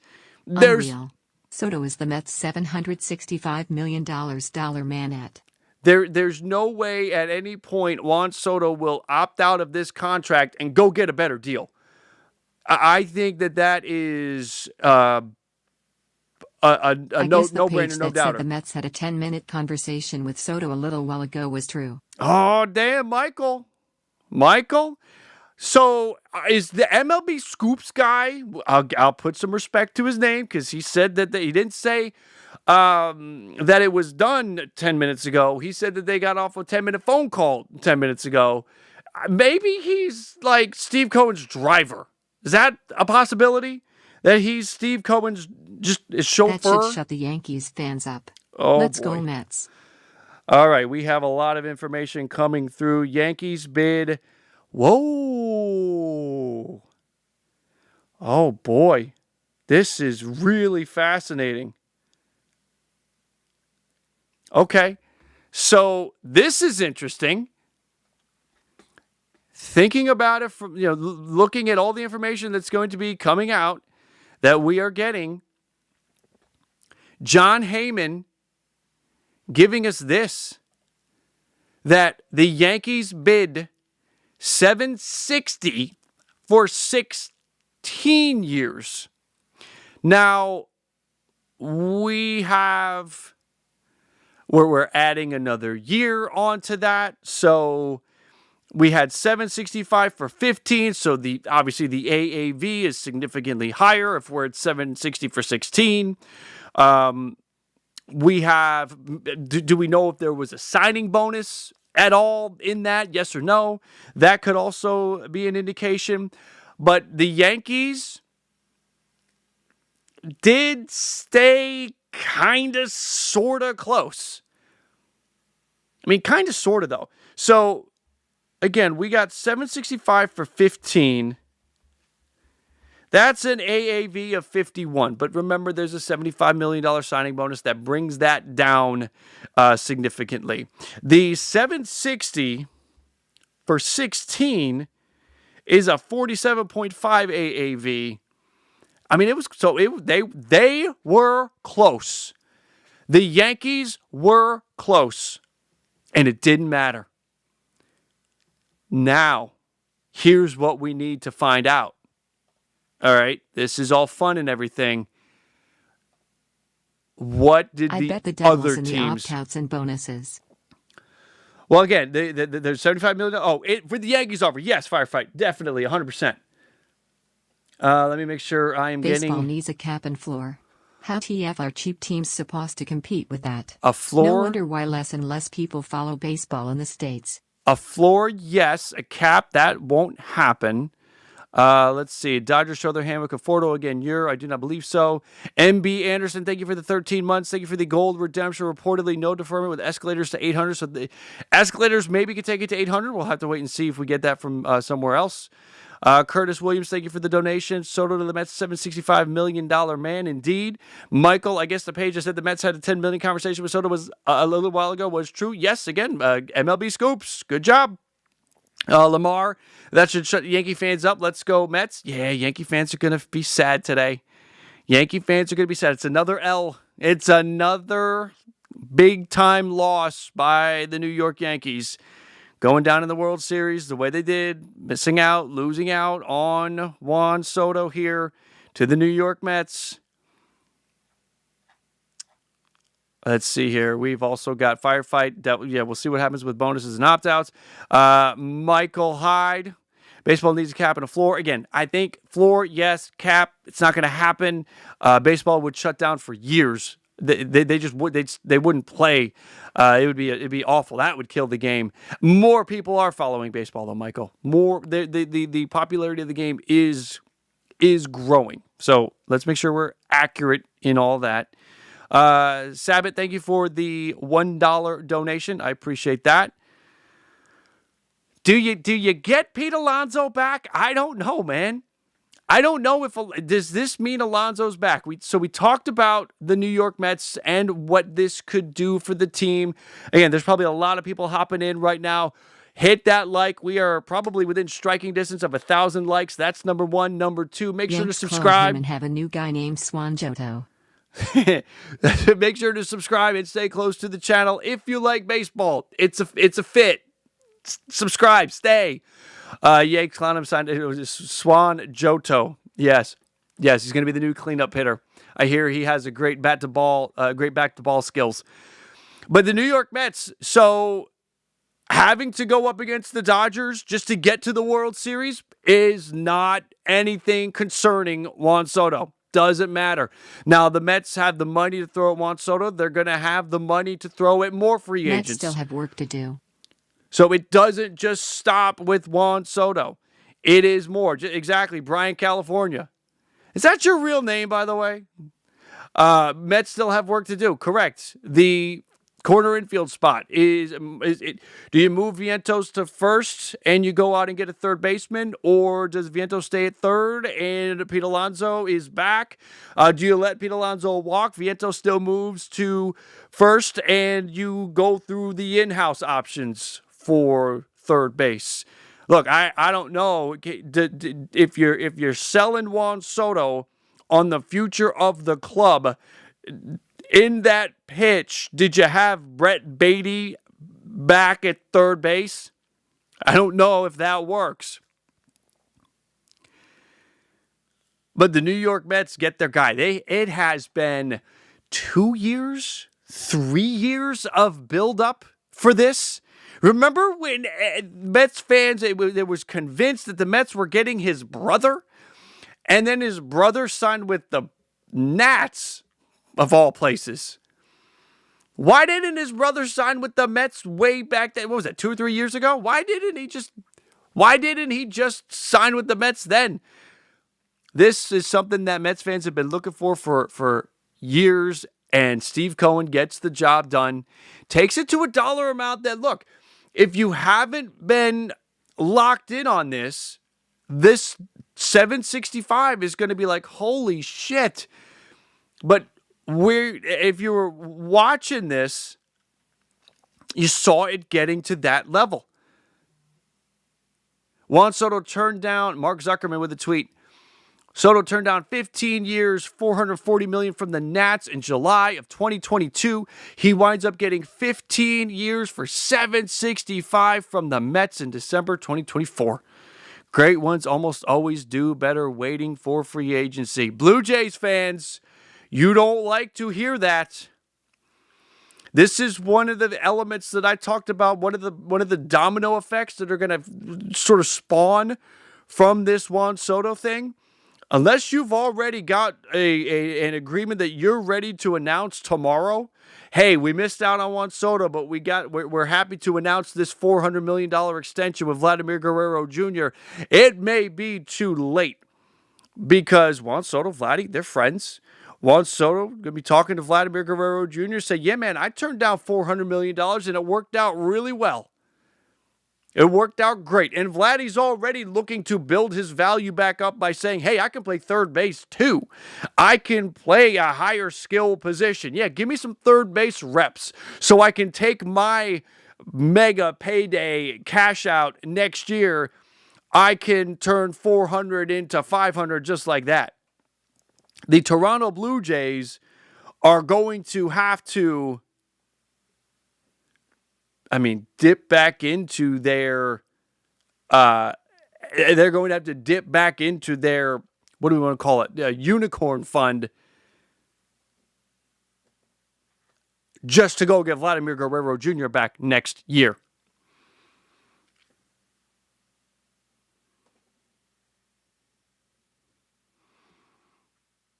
Carlos, Ohtani's contract just becomes a steal. Ohtani's contract just became a steal, seriously. No, the one that becomes a steal is Fernando Tatis Jr. I know that's off topic, but that was put out earlier today. I don't remember by who. I'd love to give the credit to it. That is not my own thought. That is a thought that came from somebody else that was saying that Fernando Tatis Jr. contract now looks like a bargain after you see what Juan Soto just signed for. That Ronald Acuna Jr. contract, which is getting closer to the end, and even though he keeps getting hurt, that looks like a bargain. All around, Lacey, you are so mad. If you are a Phillies fan, Braves fan, Nats, Miami, do you really care? You just go to the beach. You don't care. I'm sorry, but New York Mets fans, I'll pop one for you. Congratulations, Mets. Cheers. You got them. You beat out the Yankees, who stayed close. It didn't matter. The fact that he played in Queens last year didn't matter. He's going... No, did I just say Queens? He played in Queens. No, he didn't play in Queens. He played in the Bronx last year. He played in the Bronx last year. Didn't matter. He's going to Queens. This was a short watch. This was a much shorter watch than I anticipated. But credit to Mike Puma. And look, if you're following breadcrumbs, if you're reading tea leaves, if you're into that kind of shit, who are the two guys that kind of started the whole something's going to happen tonight thing? Mike Puma and Andy Martino. Two New York guys got this thing started, and both of them are connected to the Mets more than anything else. It is no surprise. It's sort of a situation that hits you right in the head. I'm so excited. I was out at dinner and just bursted out screaming. James, I have a feeling that you weren't the only Mets fan that did that. There were probably a lot of Mets fans. Was the Yankees trade for Soto a waste? Oh, interesting, Zachary. Hold on. James, there were probably a lot of Mets fans at a lot of really nice restaurants that had the same thing happen tonight. Eric, what's going on, man? Yes, there is fireworks in Major League Baseball right now. No doubt about it. Zachary, was the Yankees trade for Soto a waste? I don't think so. The Yankees had an amazing year last year. Considering how things had been going, it was great. They now have some work to do. The pivot that they need to make needs to be epic because they cannot go backwards. For that amount of money, he'd better be able to pitch and win a Cy Young. Oh, John. Well, hey, you know what? That's a whole nother thing. Where is the DM again? If you guys see more stuff, hit me with it. I would now expect the Yankees. This is coming from Ari Alexander. Ari Alexander is a sports reporter at KPRC2. This is outside of the New York region, but talking about how he would expect the Yankees to pursue Alex Bregman. What are the Yankees? I don't see a Bregman thing happening. If anything, I think the Yankees probably try to grab Pete Alonso. I think the Yankees go after Pete Alonso, Christian Walker, Anthony Santander. Like, the Yankees now kind of need to go scorched earth because this needs to be unacceptable if you're the Yankees. This needs to be unacceptable.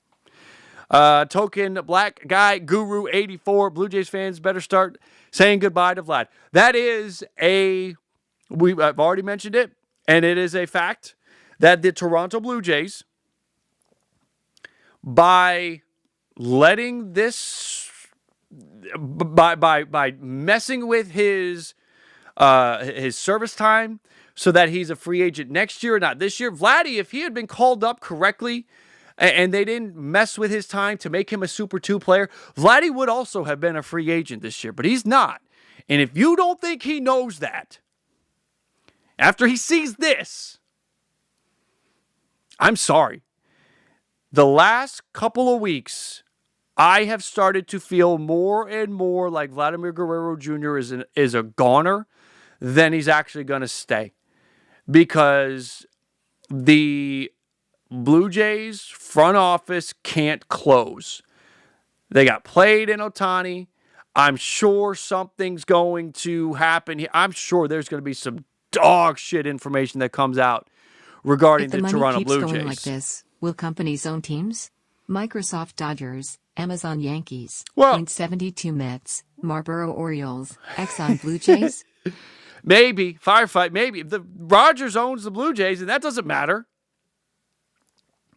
Thank you for the donation, Firefight.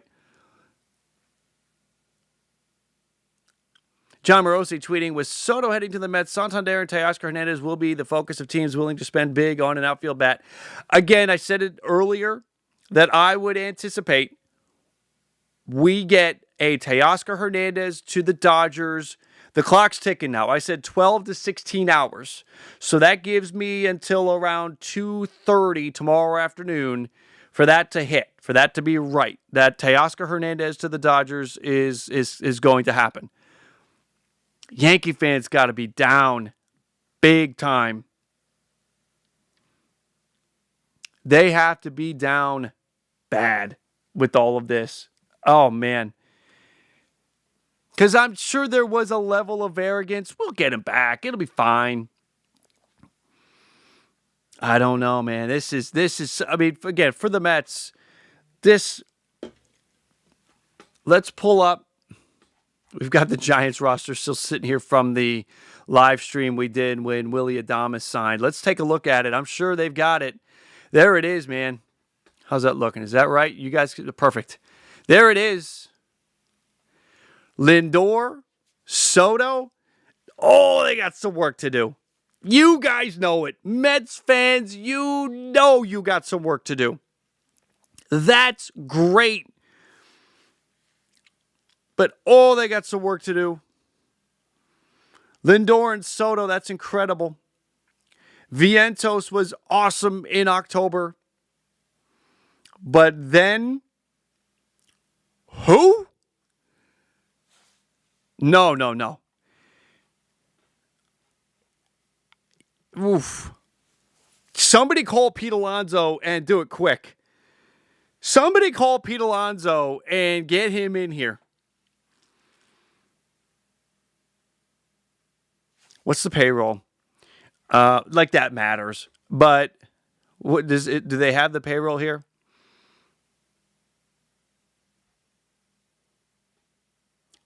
$51, but I don't think it's going to be 51. This is quick for Fangraphs to get it up. They have a $75 million signing bonus, and the intent of that signing bonus is to bring the AAV down. That's another one. You talk about the deferments, signing bonuses too. We'll see how that impacts the CBA down the road. And again, just people trying to mess with and manipulate the AAVs. Maybe it still ends up being 51 attached throughout the deal as far as the luxury tax is concerned. We'll have to take a look at that off stream, but you've got... You digging me? Romantic face, romantic face, romantic face. Van, what's up? Thank you for the donation. Thank you. I'm not sure what that means, but I thank you for the donation. Where's the? Gosh, everything is just opening up and moving everywhere here. You've got Marte after this year's a free agent. Just think about spots that are opening up, roster spots that are opening up.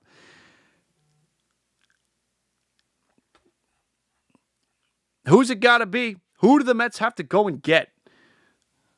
Let's see. Blake Trinan to sign a 2-year, $22 million deal with the Dodgers. Underdog MLB just tweeted that. And that is coming from Ari Alexander. Ari Alexander 2 minutes ago. And then Underdog MLB also grabbed that. We'll see if... Thank you, Ben, for sending that to me. Again, if you guys see something, say something. I'm on Twitter at Jim Riley Live. You can follow me over there and send me things. Guys, we're only 125 likes away from 1,000. If you are a Mets fan and you are pumped about this, hit that like.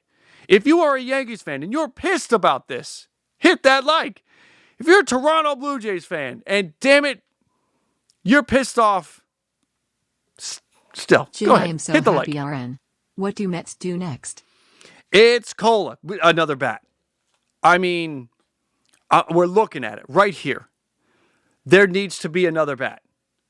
I really like what Mark Vientos did in October. What if he doesn't do that?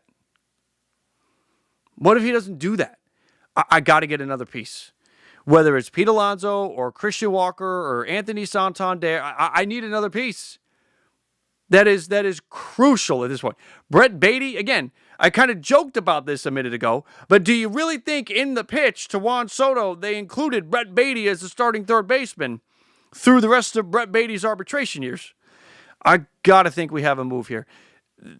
Ari Alexander is floating out the idea of the Yankees pivoting to Alex Bregman, and Scott Boras and Alex Bregman's camp loves the idea of that getting out there. I still don't see that being a likely scenario. Too much of that fan base detests Alex Bregman.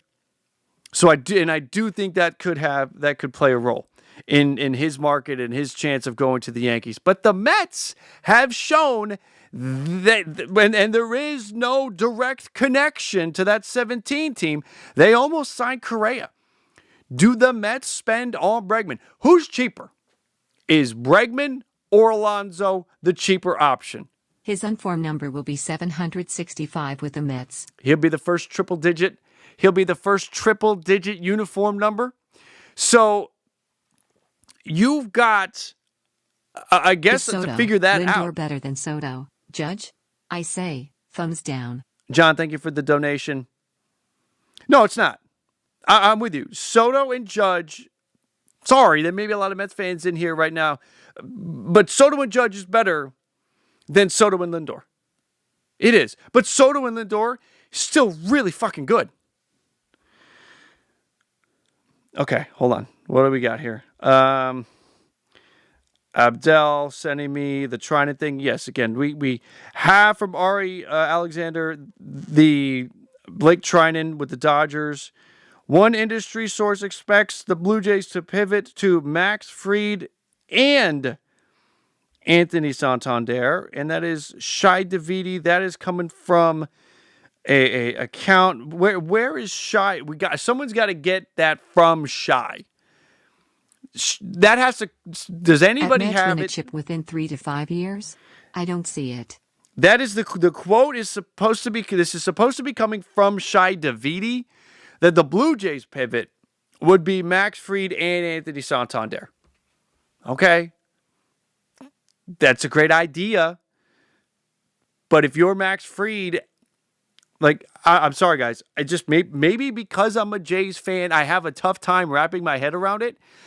What about the Blue Jays situation is exciting to the long-term free agents when the Yankees are now going to be looking for other options. The Red Sox are on the rise, and they're going to be looking for other options. The Dodgers are out there. And teams that are not even involved in this sweepstakes that are looking to make some moves. The Philadelphia Phillies. There's the Atlanta Braves, so many other teams that just feel like they're in a better position than the Toronto Blue Jays. The Toronto Blue Jays are the desperate team in this group. I mean, if you're Max Fried and Santander and you feel like you're a package deal and you're coming together, that'd be one thing. But I don't know, guys. I mean, who's got a better situation, Kansas City or Toronto? And if you're Anthony Santander and you could choose between the two, I don't know if the Royals are in on Santander, but if you had that choice, I probably would lean Kansas City. Kansas City has a young superstar, face of the franchise guy that they locked up. Toronto didn't do that. I think it's going to come back to bite them big time. Midwest, you just checked Shy's page. So I don't think it has to be, because what will happen right now is everybody that's doing radio, everybody that's doing TV, they're going to be grabbing their guys and bringing them on for interviews. So you probably have some Toronto sports talk, whether it is on the radio or on television, grabbing Shy Davidi and grabbing all these others and asking for, what's the plan now? What happens next? What's the pivot? What's the move? So that's why I think you probably have that situation happening right there. And it's in quotes. So he's quoting Shy Davidi.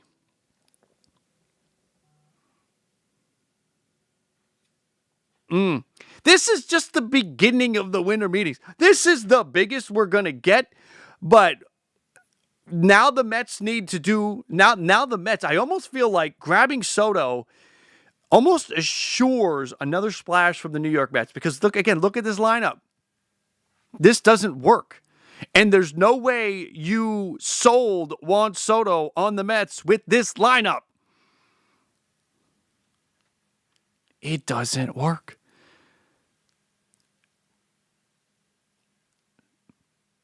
They've got more to do. The Mets have some more to do. I think it opens up the possibility of another splash from a bat and a pitching perspective. The Mets and Steve Cohen are back. They're going to. So we've got Senga, Montas, Peterson, Holmes, Blackburn. I know Mets fans can't stand Blackburn right now, but give it time. I think Blackburn. I'm a Blackburn guy. Sorry. I think Blackburn will be all right. You might want McGill instead of Blackburn. But Senga, Montas, again, this is where if you're the Mets, Nathan Eovaldi, Walker Buehler, doesn't somebody like that feel like a fit? Where you're looking at the 1 or the 2 year deal, and if it's a 2 year deal, maybe there's a third year with a mutual option kind of thing, or a vesting option. Because they've got to, if you're the Mets. This doesn't do it either. I'm a believer that Montas will run back that Senga, or not Senga, but the Severino and Manaea thing. I think you get a really good year out of Frankie Montas next year. And Peterson was great. Probably the best you've seen from David Peterson. I feel like there's one more, right? There feels like there's another move in the rotation. Because again, you got to get over the Dodgers. And your pitch to Juan Soto had the dollars, but it also had to have a plan. The Yankees stayed close, and they were not able to win the sweepstakes. And is it because of the plan? Do the Mets have a plan to go on an absolute spending spree? FT23, yeah, if you don't play Jason Dominguez every day now, then you might as well trade him. I got to think that, yes, that is the case. If you need the reminder, please subscribe. Stay close to the channel. Want you to be a part of our community. Don't just subscribe. Turn those notifications on. Again, we have, by my account, 10 more big-time free agent moves. This is just free agency that warrants a live stream. And then all of the trade talk on top of it. So live streams when big shit happens. I want you to be back for this. I know there's a lot of options. You may be a Wardy guy. I am too. You could sub to both. You can hop in and hop out and see what both of us are talking about. Make sure to subscribe. Stay close to the channel. We're only 17 likes away from 1,000 too, by the way. So make sure you hit that like. Maybe Soto wanted to play in the National League. Michael, my curiosity there is that the path to the World Series actually felt like it's easier in the American League than it is in the National League. Because in the National, just look at this last year. The New York Yankees, and I'm sorry, the Royals fans and Cleveland fans are going to, you're going to think I'm taking a shot at you, and I kind of am, but I don't mean to. I respect your clubs. I really like Kansas City. Bobby Witt's one of my favorite players in the league right now. But Dodgers are in agreement with right-hander Blake Treinen on a 2-year deal worth $22 million. Thank you, Maverick. Yes, they are. That is out there in a couple different areas. Thank you for bringing that to everybody's attention. Anybody that maybe did not hear that before. And we are over 1,000 likes. So thank you, everybody, for smashing that like button. What was I just talking about? Damn it. The Blake Treinen thing, the like thing, totally just got me off track. Shit, somebody quick in the live chat. What the hell was I just talking about? I was going to make a point. Oh, National League, American League. Got it. Quick as a whip. This path in the American League looks easier because the New York Yankees just went to the World Series. They had to get through Kansas City. They had to get through Cleveland. If you're in the National League and you want to get to the World Series, you got to get through. Let's take it from Juan Soto's perspective now, from the New York Mets perspective. You have to get through the Padres, the Dodgers, the Braves, and the Phillies. That's incredible. And you may get a bad draw or the way the seedings work out, it's not in your favor, and you got to play the Dodgers in the divisional round. You don't even get to the NLCS to face the Dodgers to see them maybe worn out. Maybe you're catching the Mets or the Dodgers in the divisional round. Jesus, it's like the World Series in the second round of the postseason. That doesn't work. If you're the Mets, and if you're on the American League side, think about it. It's kind of like somebody new every year steps up. Now, I know Houston had their run in the ALCS for, 7-8 consecutive years, and they were a dominant force regularly in play. But Texas, come and go. Houston might be on the way down with Bregman a free agent, and then next year Tucker and Valdez are free agents, and Jose Altuve is getting older. I'm sorry, but Jose Pena, I don't know, isn't really impressing me much. So you've got just some uncertainty in the American League when it comes to who's the dominant force. The Mariners can't hit. They can pitch, but they can't hit. The Central, it seems like every year it's somebody else. It's the Twins. It's the Guardians. It's somebody every other year. It's a different force in the Central. And in the American League East, the Blue Jays are screwing up. The Rays have a stadium issue. The Orioles can't figure out how to put together a solid rotation. The Red Sox may be on the rise. So if you're looking at your path to the World Series in the American League, it does. It looks easier in the American League than it does in the National League. And if you're thinking about Juan Soto wanting to put to his name, on top of all of the individual accolades that he's going to achieve, you have 2 World Series championships already. And how many more do you want to add on? If you start getting to a point where Juan Soto is a 5-time, 6-time World Series champion, you start talking about him as one of the greatest players of all time. When you add in all of the individual accolades that are coming down the line, if you attach championships to it, you start talking about top 5 player all time. But he did sign up for a tougher road, which adds to, that will add to the legacy. If the New York Mets become the team that is the team to beat in the National League, they eclipse the Dodgers, then and Juan Soto is the driving force, that's incredible. I don't know if that's really the story or if that was pitched to him, But I do think that the Mets had to have had a plan that Soto was all in on because the Yankees were close. All indications were he loved playing with Aaron Judge. That's over now. Never going to see that again.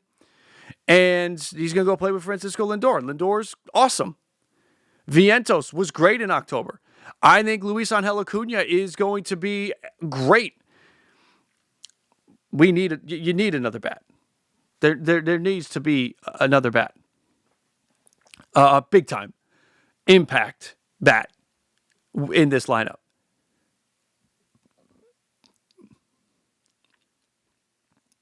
The back half of this lineup needs work. Get to work, David Stearns. What else is happening on Twitter? Let's see. What else is happening?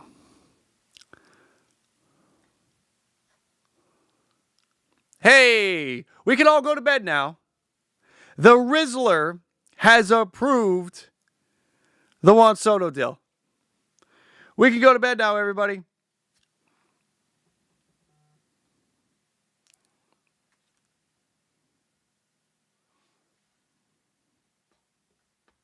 What else we got? Dodgers are bringing back Blake Trinan.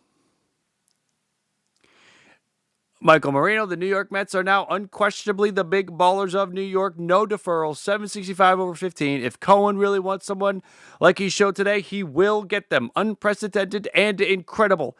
Mets fans are lucky and in for an incredibly exciting next 15 years.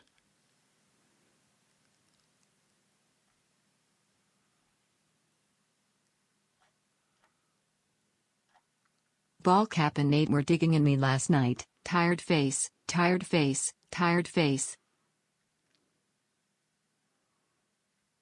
Van Jeremiah, I apologize if that I don't. What was I doing? Was I not being nice? Wait, last night I didn't go live last night. We didn't do anything last night. Saving all my energy for tonight because I knew tonight would be the night. By the way, Goomba, what's up, man? Buried is LOL Mets. Never again, right? That's buried. Mets gonna Met. LOL Mets. For all Mets fans out there, that thing's buried. Dead, gone, never again. I'm sorry, it's over. It is over. After last year, getting to the NLCS when you weren't supposed to, coming back, digging yourselves out of a hole against Milwaukee, getting to the NLCS against the Dodgers, even making the postseason the way they did, the New York Mets, it's a new era. It's a new era, for sure, no doubt.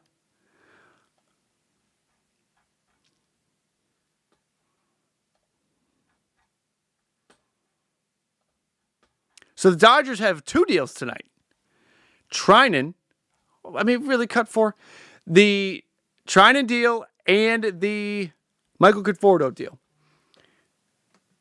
I really do expect a Teoscar deal not to be too far away. Truly.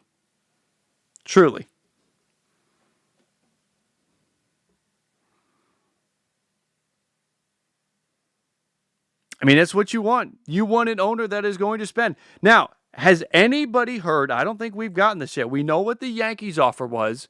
Does anybody have anything about a Red Sox offer or a Blue Jays offer? Has anybody online seen anything from anybody that they're following? Any Blue Jays fans or any Red Sox fans? What's Mick saying?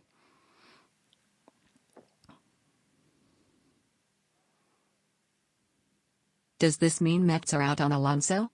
Dude.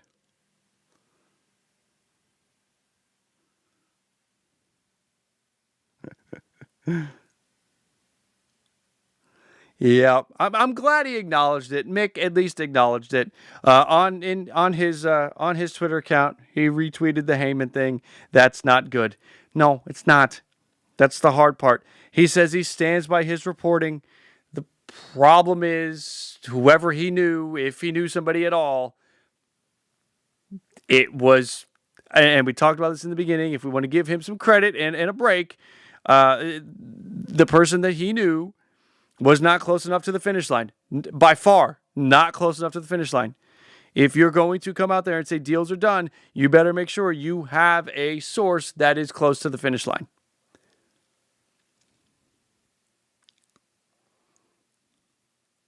You gotta lose, and by the way, you gotta lose followers over that.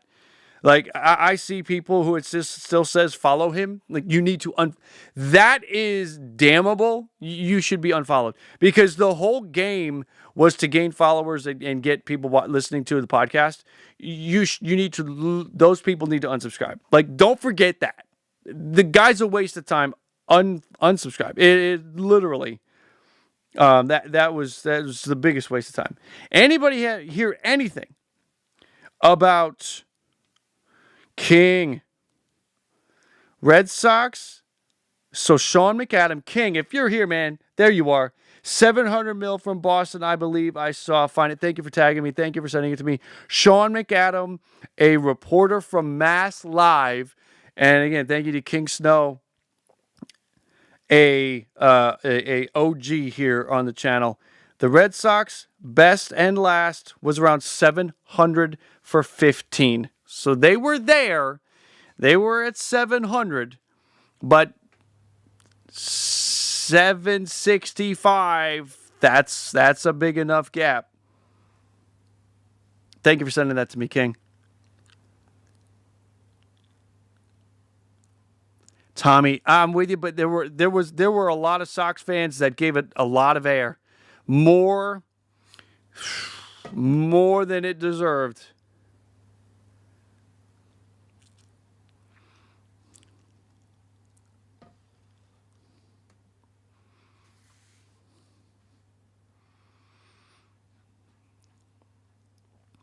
Yes, Mets fans are feeling pretty good.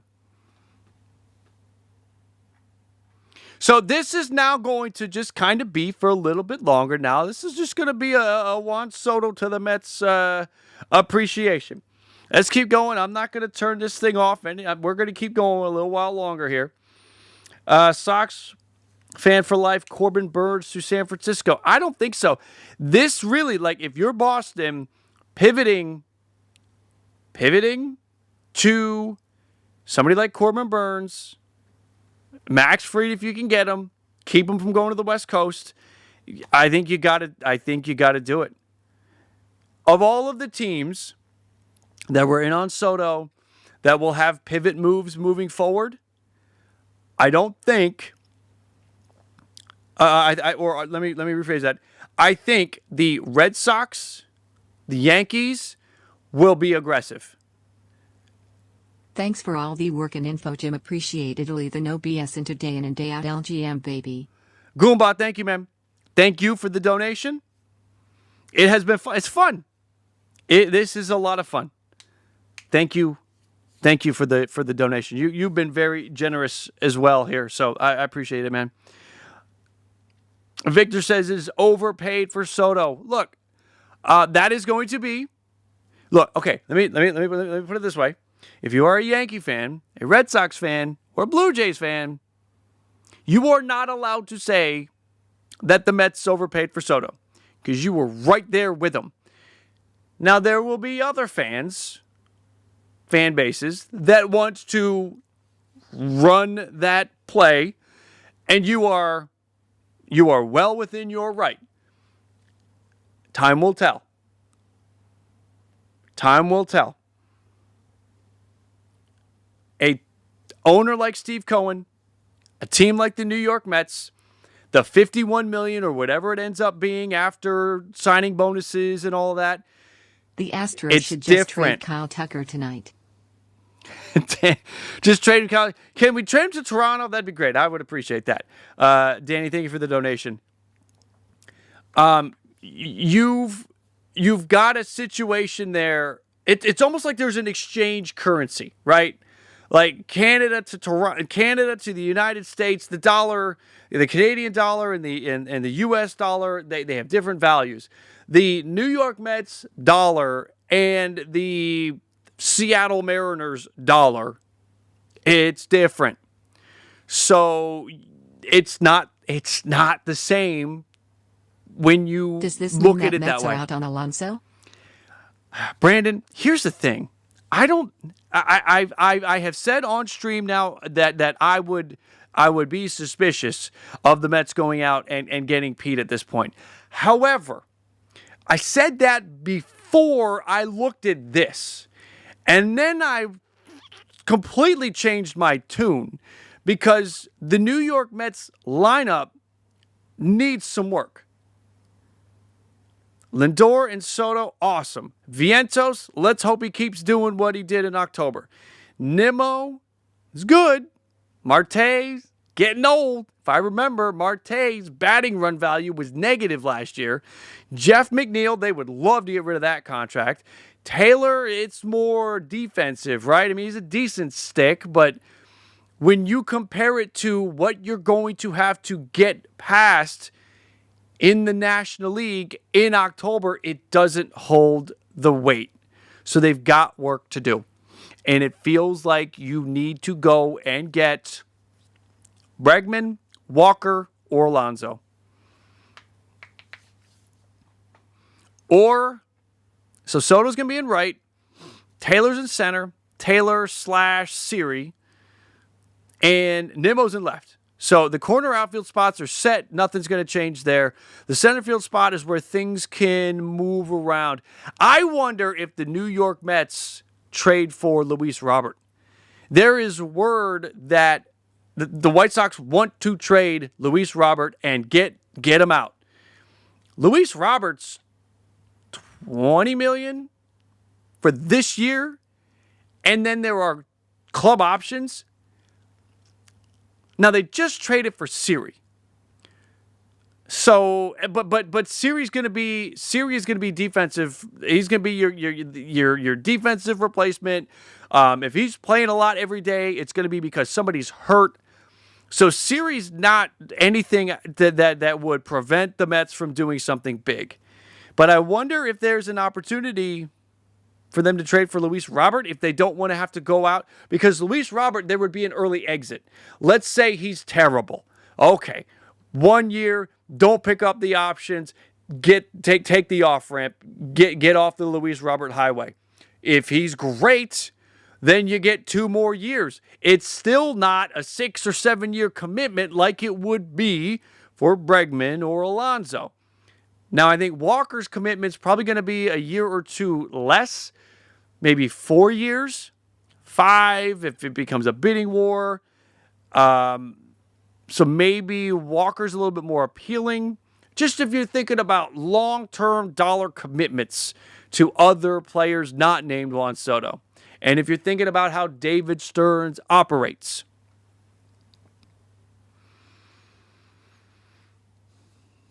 Boo must die. Here's the thing.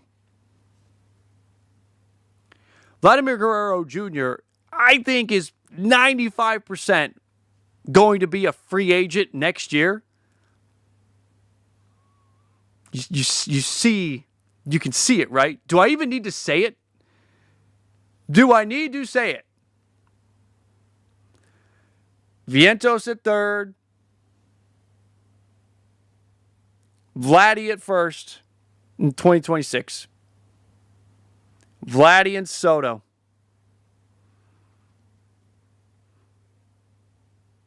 Next year's 2 top free agents is Vladimir Guerrero Jr. and is Kyle Tucker. What if Juan Soto and Vladimir Guerrero Jr. through this whole thing were like, yeah, fuck Toronto. They screwed with my service time, so I got another year of arbitration instead of locking in. So let's get together in Queens next year. You sign this year, I'll follow you next year. You can't put it out of the realm of possibility, which would be an indication. Now I don't think that it can be communicated around like that, but if the Mets don't go get Pete, Do you think it's because they want to make a run at Vladdy next year? And isn't that the worst fucking thing you could hear if you're a Toronto Blue Jays fan or in that front office? Is that Steve Cohen wants to make a run at Vladdy next offseason? You know what, you and Nate got me pregnant. Pregnant woman. Pregnant woman. Pregnant woman. Who's Nate? I didn't do anything. I don't know what this is. I don't know what you're talking about. Who's Nate?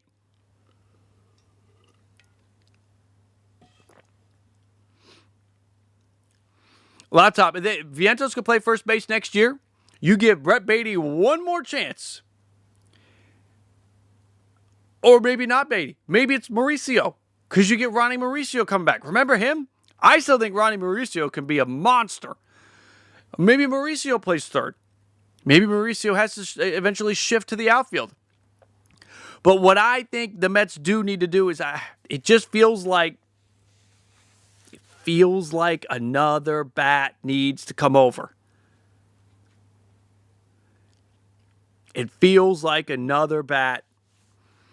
Could be a corner infield guy, a Bregman or Alonso. Could be a center fielder. I don't think Taylor and Siri are locked into a significant amount of playing time. If you can upgrade, if you can get a good defensive center fielder with a stick.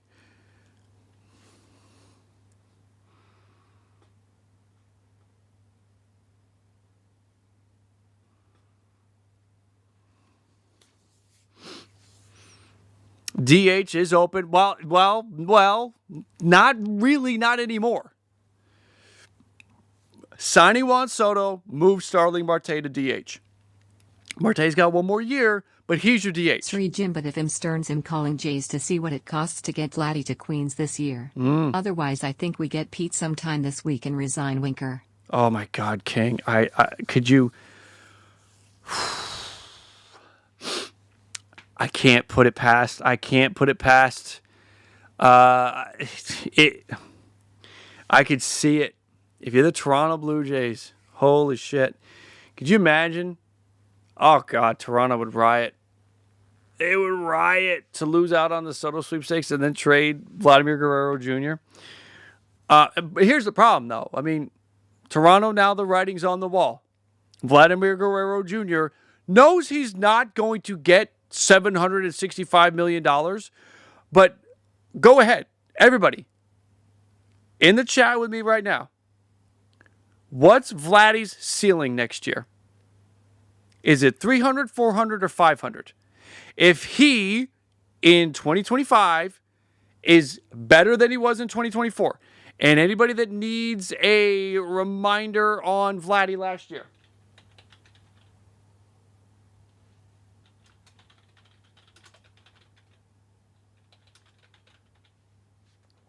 he was really good last year. Anybody that needs a reminder, 940 OPS, Baby a to Yankees. ton of red. Mets are very charitable. Boo, that's just not nice. We have a lot of 400, 450, 475, a 500. Look, if he's again in an OPS in the mid 900s next year, and he's shown that he can play a little third base as well, because they want to have Spencer Horowitz play first, because they want Wagner to play second or Barger to play second, and so they move Vladdy to third. I don't know. That's increases value even more by showing he can play third base. Vladimir Guerrero Jr. is entering his age 26 season. So Vladimir Guerrero Jr.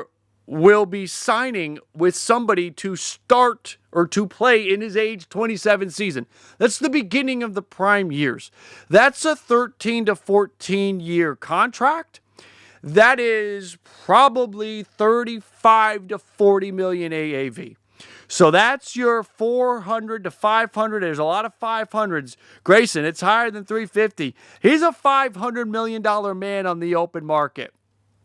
Do you think for a second that this Blue Jays front office, these clowns that pretend to masquerade as the leadership of talent acquisition for this club. Ross Atkins and Mark Shapiro, all Mark Shapiro's good for is putting cup holders on the 100 level and some new restaurants. They cannot make smart baseball decisions. They miss out on free agents because they get weak in the knees when the money starts to get real, and they didn't extend Vladimir Guerrero Jr., and it's going to cost them. This little unicorn fund that they went into, that was their thing last year for Ohtani, and that's why they were in on Soto this year. They're going to have to dip into that shit again to bring their own guy back because they did not have the wherewithal to see. I saw this coming. And I'm nobody. I saw it coming. They should have seen it coming. He should have been extended 2 years ago. He should have gotten a Fernando Tatis Jr. contract. That's what Vladdy should have gotten 2 years ago. They didn't do it. It's probably going to cost him. He's going to leave. And maybe this is my worst fears as a Blue Jays fan coming through here. This team is going to go into a spiral. And it's going to be hard for them to recover because they just spent a shitload of money on that ballpark to try to turn it into a business with all the restaurants and all the concessions and cup holders on the 100 level and everything that they've done. Oh man, it could get ugly. Ken Rosenthal with some new information on Soto. I had a feeling we would get more info. Mets can void the opt-out after 5 by escalating his average AAV from 51 to 55 over the last 10 years, which somebody had it. Who had it? Step up and raise your hand if you had it, that escalators could take it to 800. Because that's basically what we'd be looking at. It's at 765. You can throw another 40 on it to void the opt-out. Who had it? Are you still here? Whoever had it needs to start DMing me shit, because we had that in our chat a half hour ago.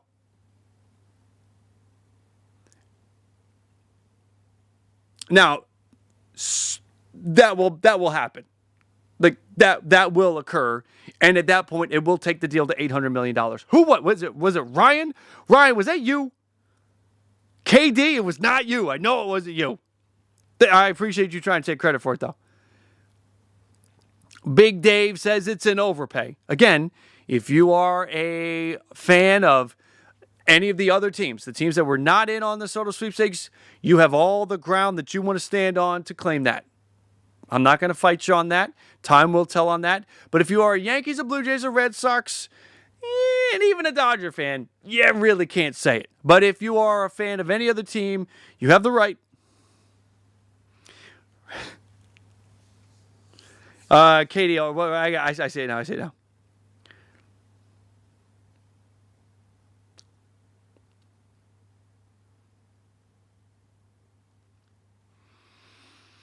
That's how it gets to 800. They will be on that.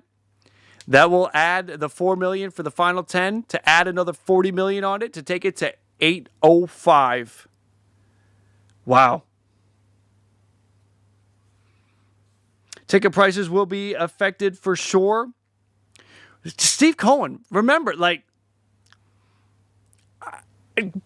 guys, ticket prices are going to go up everywhere. Ticket prices, things go up. They rarely go down. And you can certainly, point to Juan Soto and things like that. But, I mean, it's going to go up anyway. I don't know, Steve Cohen. Does Steve Cohen, with his wealth, feel the need to tap the fan base and say, that hot dog's going to cost you $2 more. That beer is going to cost you $3 more. That seat's going to cost you 10% more. I don't know, man. I don't know. I mean, I'm not going to say no, but I think if there is an owner in baseball that wouldn't tax the fans, it'd be Steve.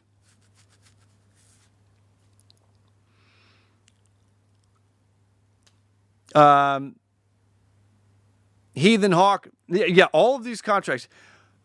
Nando's, Bobby Witt's, all these contracts look like bargains.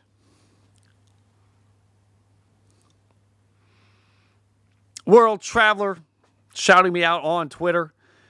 I think Teoscar's coming. Tomorrow, maybe? Maybe it's tomorrow? Kev watched the film, followed me.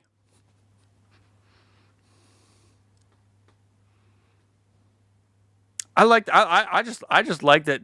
I like that. That's your name. Let's see. Jeff. Uh-oh. What did Jeff say? What did Jeff say? Oh, he did a repost. Reposting the, I guess maybe what, Jorge Castillo was first on the opt-out. Beat Ken.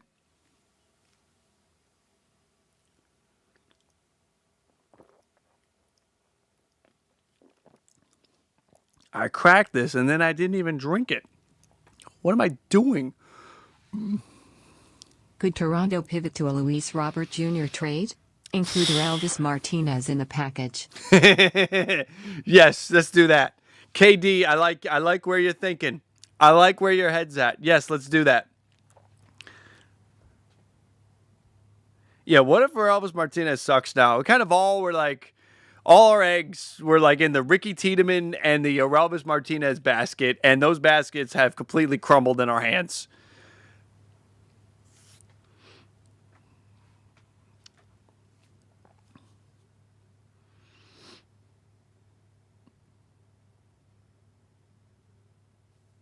If the Mets and Blue Jays are smart, both teams will make a Vlad trade. Mets also have Vlad's younger brother in the minors. Made in heaven. I know. Talked about that. And you're probably referencing that the fact and chiming in. Yeah, I know. I get it. I would. If I'm the Mets, I'm pushing on Toronto and saying, hey, let's just do this thing now, man. You want to screw around? Let's just do this thing. Now, I think the Blue Jays are probably going to be like, if you want to trade for Vladimir Guerrero Jr. and you're the Mets, the Blue Jays are going to try to take you to the laundromat in that trade. And maybe you don't care. Maybe you're fine with that. The Blue Jays say, we want Benji, we want Tidwell, and we want Jet. Okay, fine. Wait, what? You said yes to that? Yeah, sure. We don't need them anyway. We have Soto and we'll have Vladdy. Literally. Like, why? It does. It's kind of like you go grab one of those. And if you're Vladdy. Now, look, here's the thing. If you're the Mets and you think that you got a good shot at Vladdy next year anyway, why trade him? Or why trade for him? Just run 2025 with Mark Vientos at first. Give Brett Beatty a shot. If Brett Beatty sucks, give Ronnie Mauricio a shot. If he can't play third, you've got options. Maybe you move some pieces around. There's a lot of talented infielders in this system. I mean, you playing third. You got reaction time and you got arm strength, but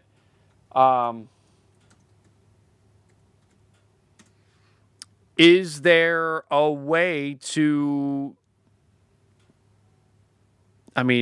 see what you got? I got to think there's a Ronnie Mauricio return, or maybe Mauricio's used as trade bait. Jet Williams, he's so far down though.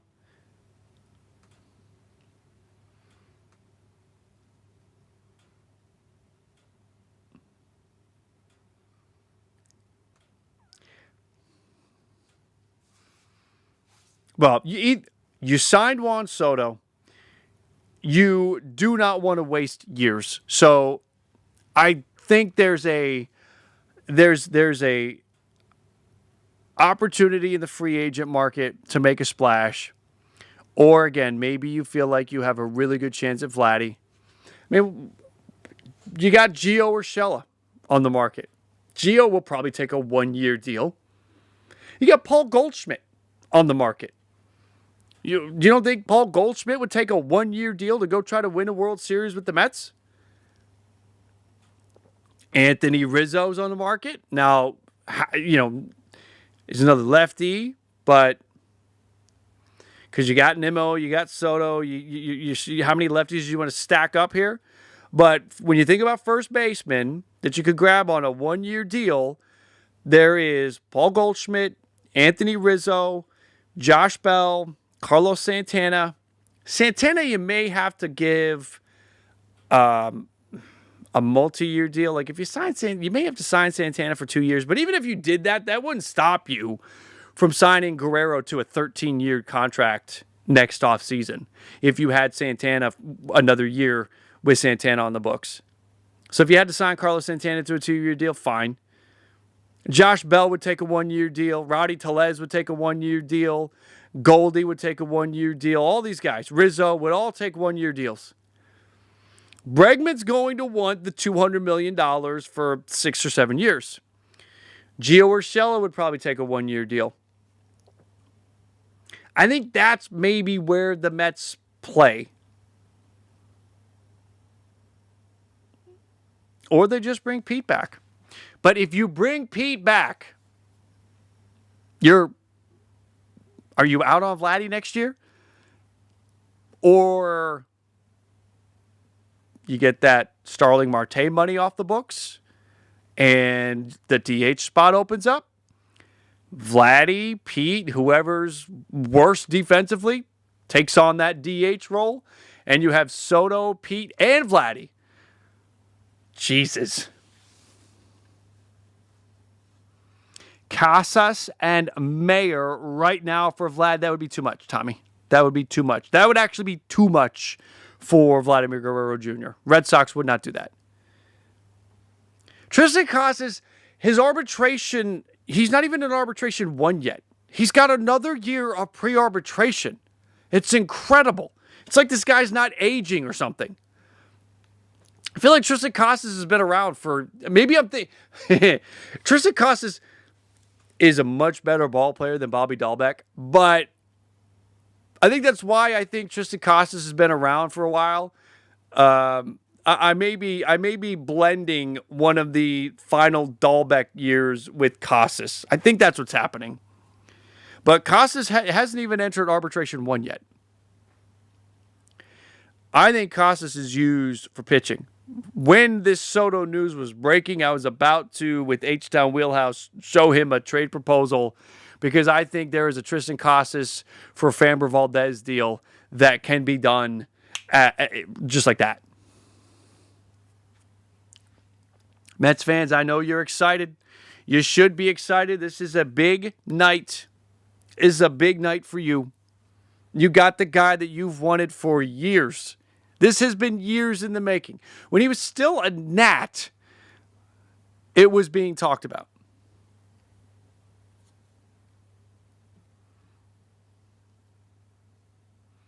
Are the Rangers trading Adolis? If Adolis Garcia is traded, I think it happens towards the end of the offseason. I think there are two, because if you're trading Adolis Garcia, you're trying to address the pitching. So it's if you strike out on starting pitching, and if you get to like January or February, and there are still some good names available on the trade market, then I think you could probably do something. But the trouble is, Seattle, if they're trading a starting pitcher, you're not doing a deal with Seattle. You've also got a Miami team and a Chicago team that are looking for youth. They're looking for prospects. They're looking for guys who haven't had the arbitration clock start ticking yet, and that's obviously not Garcia. So it will be interesting to find a trade partner with Adolis Garcia. I think it could be tough. What do we have? Do we have anything new that we can put on the screen? Again, this is the latest. Is the opt-out that can be voided and take the deal to $800 million. Vladdy is a Dodger. I think it's more likely that he's a Met. I think it is more likely that Vladdy ends up a Met. Soto will earn a total of $305 million during the first 5 years of his Mets deal, $220 in salary and $75 with the signing bonus. That's an AAV of 61. Can opt out after 2029 unless the Mets raises AAV over the final 10 years to 55. Why is nobody saying the magic 800 number? Am I doing the math wrong? That takes it to 805, right? Why is nobody blowing a wad over the fact that there it is? Bob did it 7 minutes ago. Juan Soto's 15,765 wasn't stunning enough. It could actually be worth 805 if the Mets avoid the opt-out. There it is. That is the number. With Mark Acuna. Mets fan, there you go. That could do it. Thank you for the donation. Previewing, you're with me on that? I do. I feel like there was the Red Sox Instagram post that had Soto and Vladdy in Red Sox uniforms, and Vladdy liked that post. Obviously, they're not going to Boston.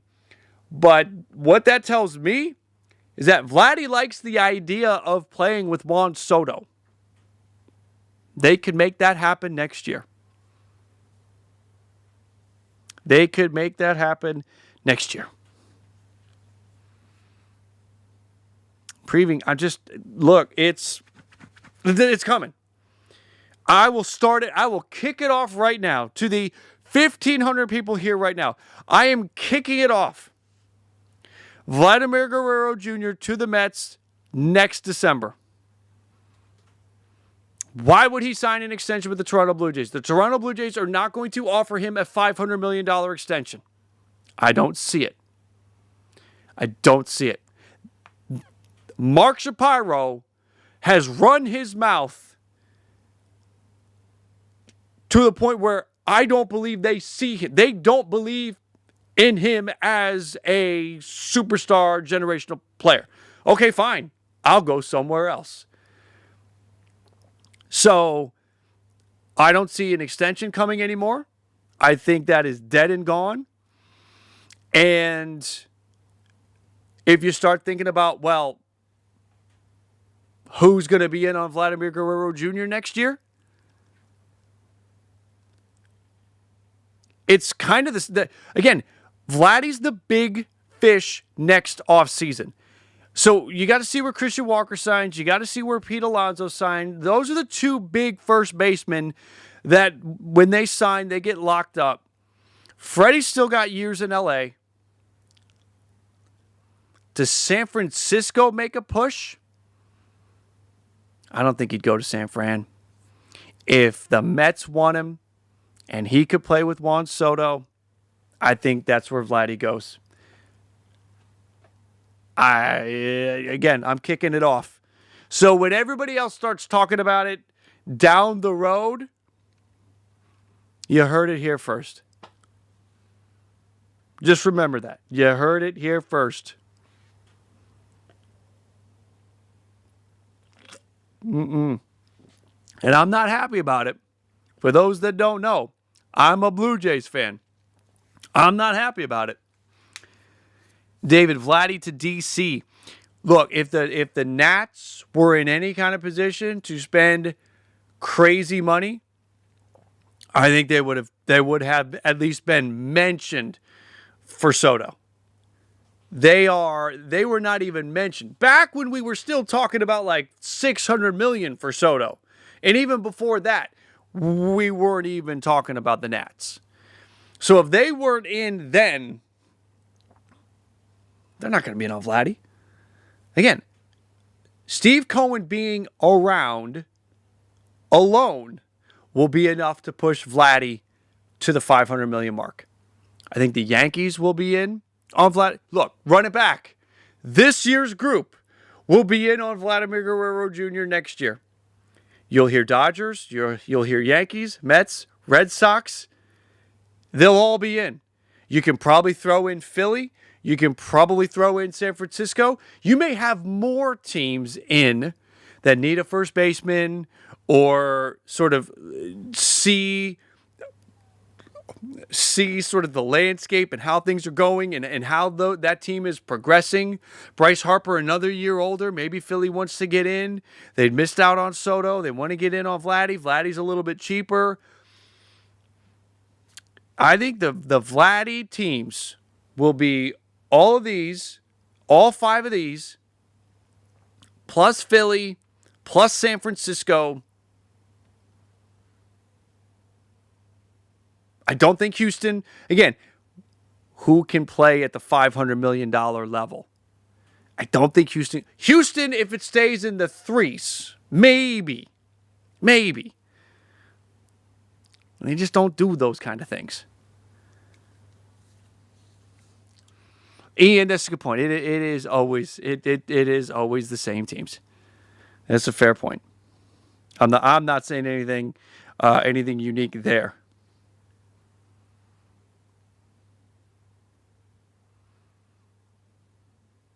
Incredible.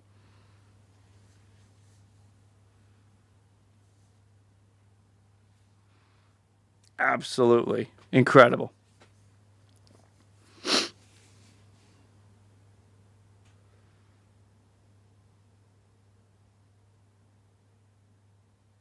Trouble is the Blue Jays can't. I don't think the Jays can trade Vladdy. They can't. They have to. It would be better for them from a PR standpoint for him to walk than for the Blue Jays to trade him. So he has to leave, even if they get Alonso. Vientos Vladdy or Alonso to DH 3B or 1B. Pick and choose how you want to arrange it, Lowell. No, King Snow, you're right. You are correct on that. It's similar to the whole Ohtani and Angels thing. The Angels could never trade Shohei Ohtani, even though they knew he was going to leave. They could not trade Shohei Ohtani. The Toronto Blue Jays will not be able to trade Vladimir Guerrero Jr. He has to walk on his own. He needs to be the villain, not the guys in the front office, ownership already. There's enough. The GMs that duo of dumbassery, Shapiro and Atkins, they're already vilified. Nobody gives them any respect. It's a joke.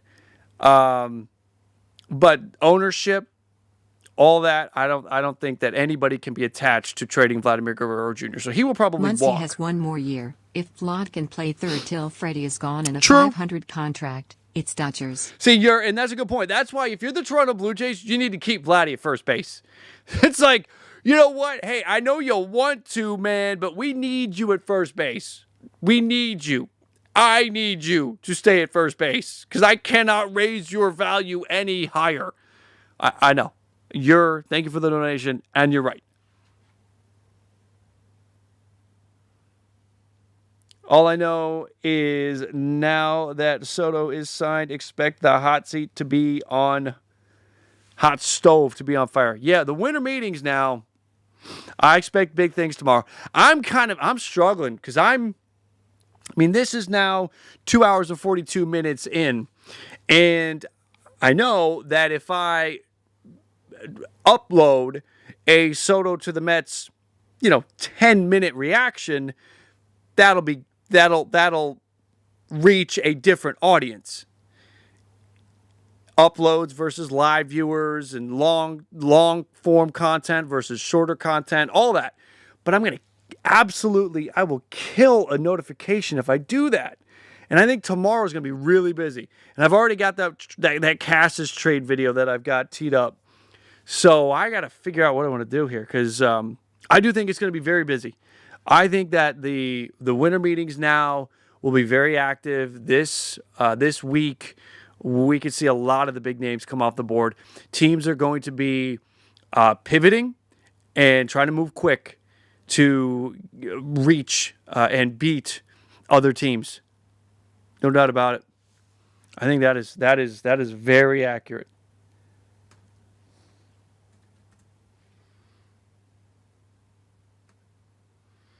Is Wardy still going?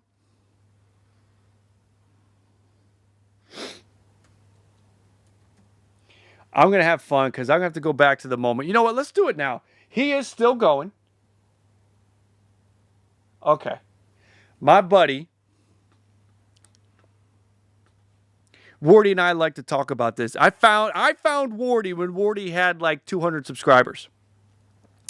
James McCann was rumored to the Mets.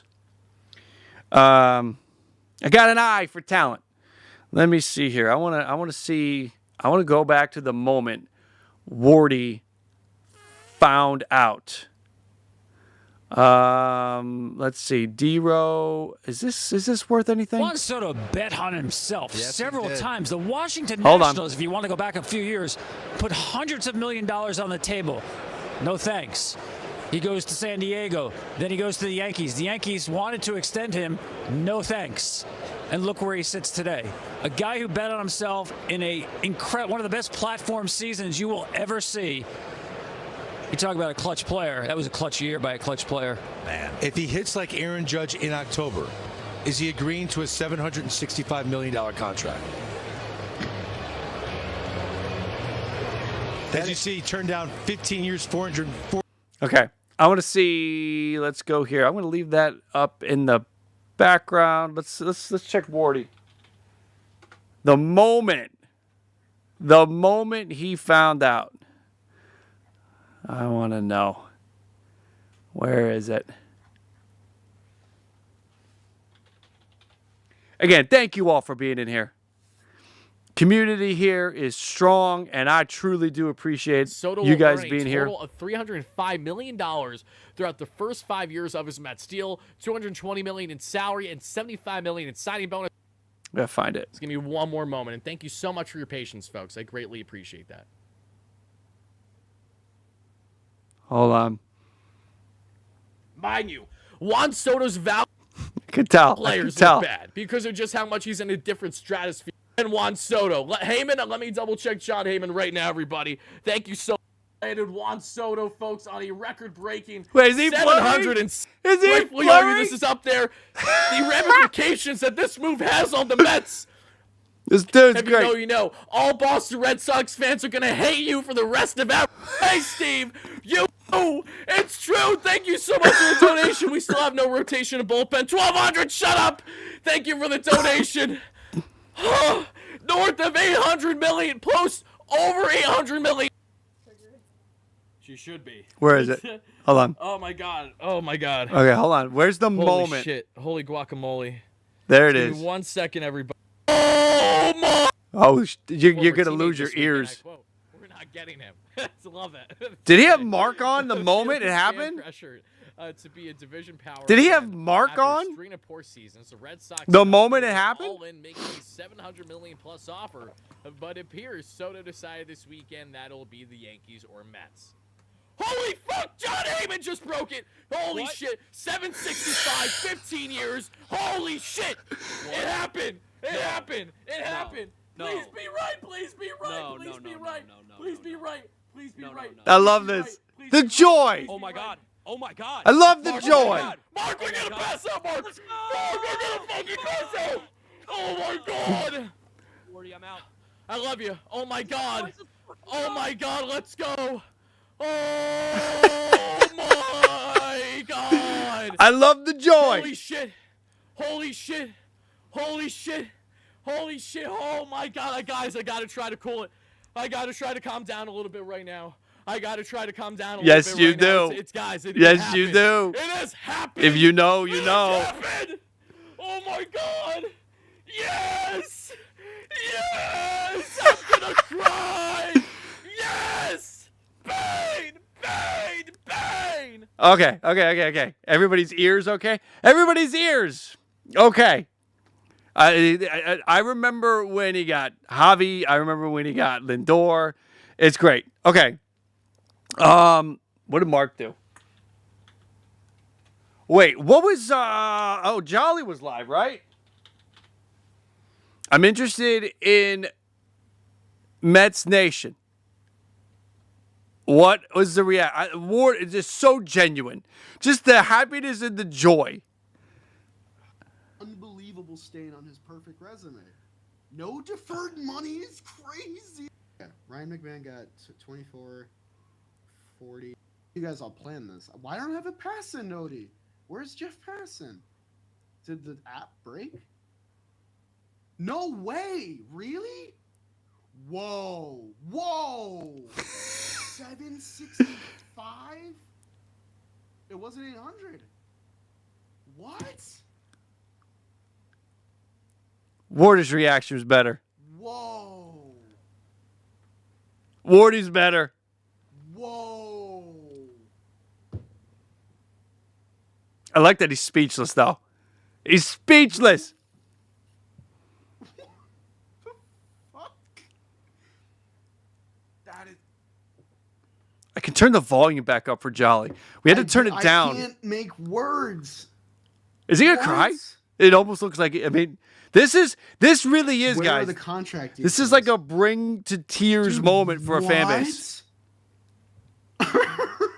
No fucking way. It's passing. It's real. It's real. If this is wrong, it's it great. Would be an unbelievable stain on his perfect resume. The look, it's really like this is so exciting for the fan base that you really are. It's like it is a bring you to tears kind of moment. As a Jays fan, I knew this was not going to happen. So I wasn't even on here talking about it from a Jays perspective because it wasn't going to happen. What about Mark? He had to leave Tyler. Oh my God. Oh my God. Let's go. Let's go. Juan Soto, New York Mets. Juan Soto, New York Mets. Juan Soto is he's a New York Met. He's a New York Met. 15 years, $765 million.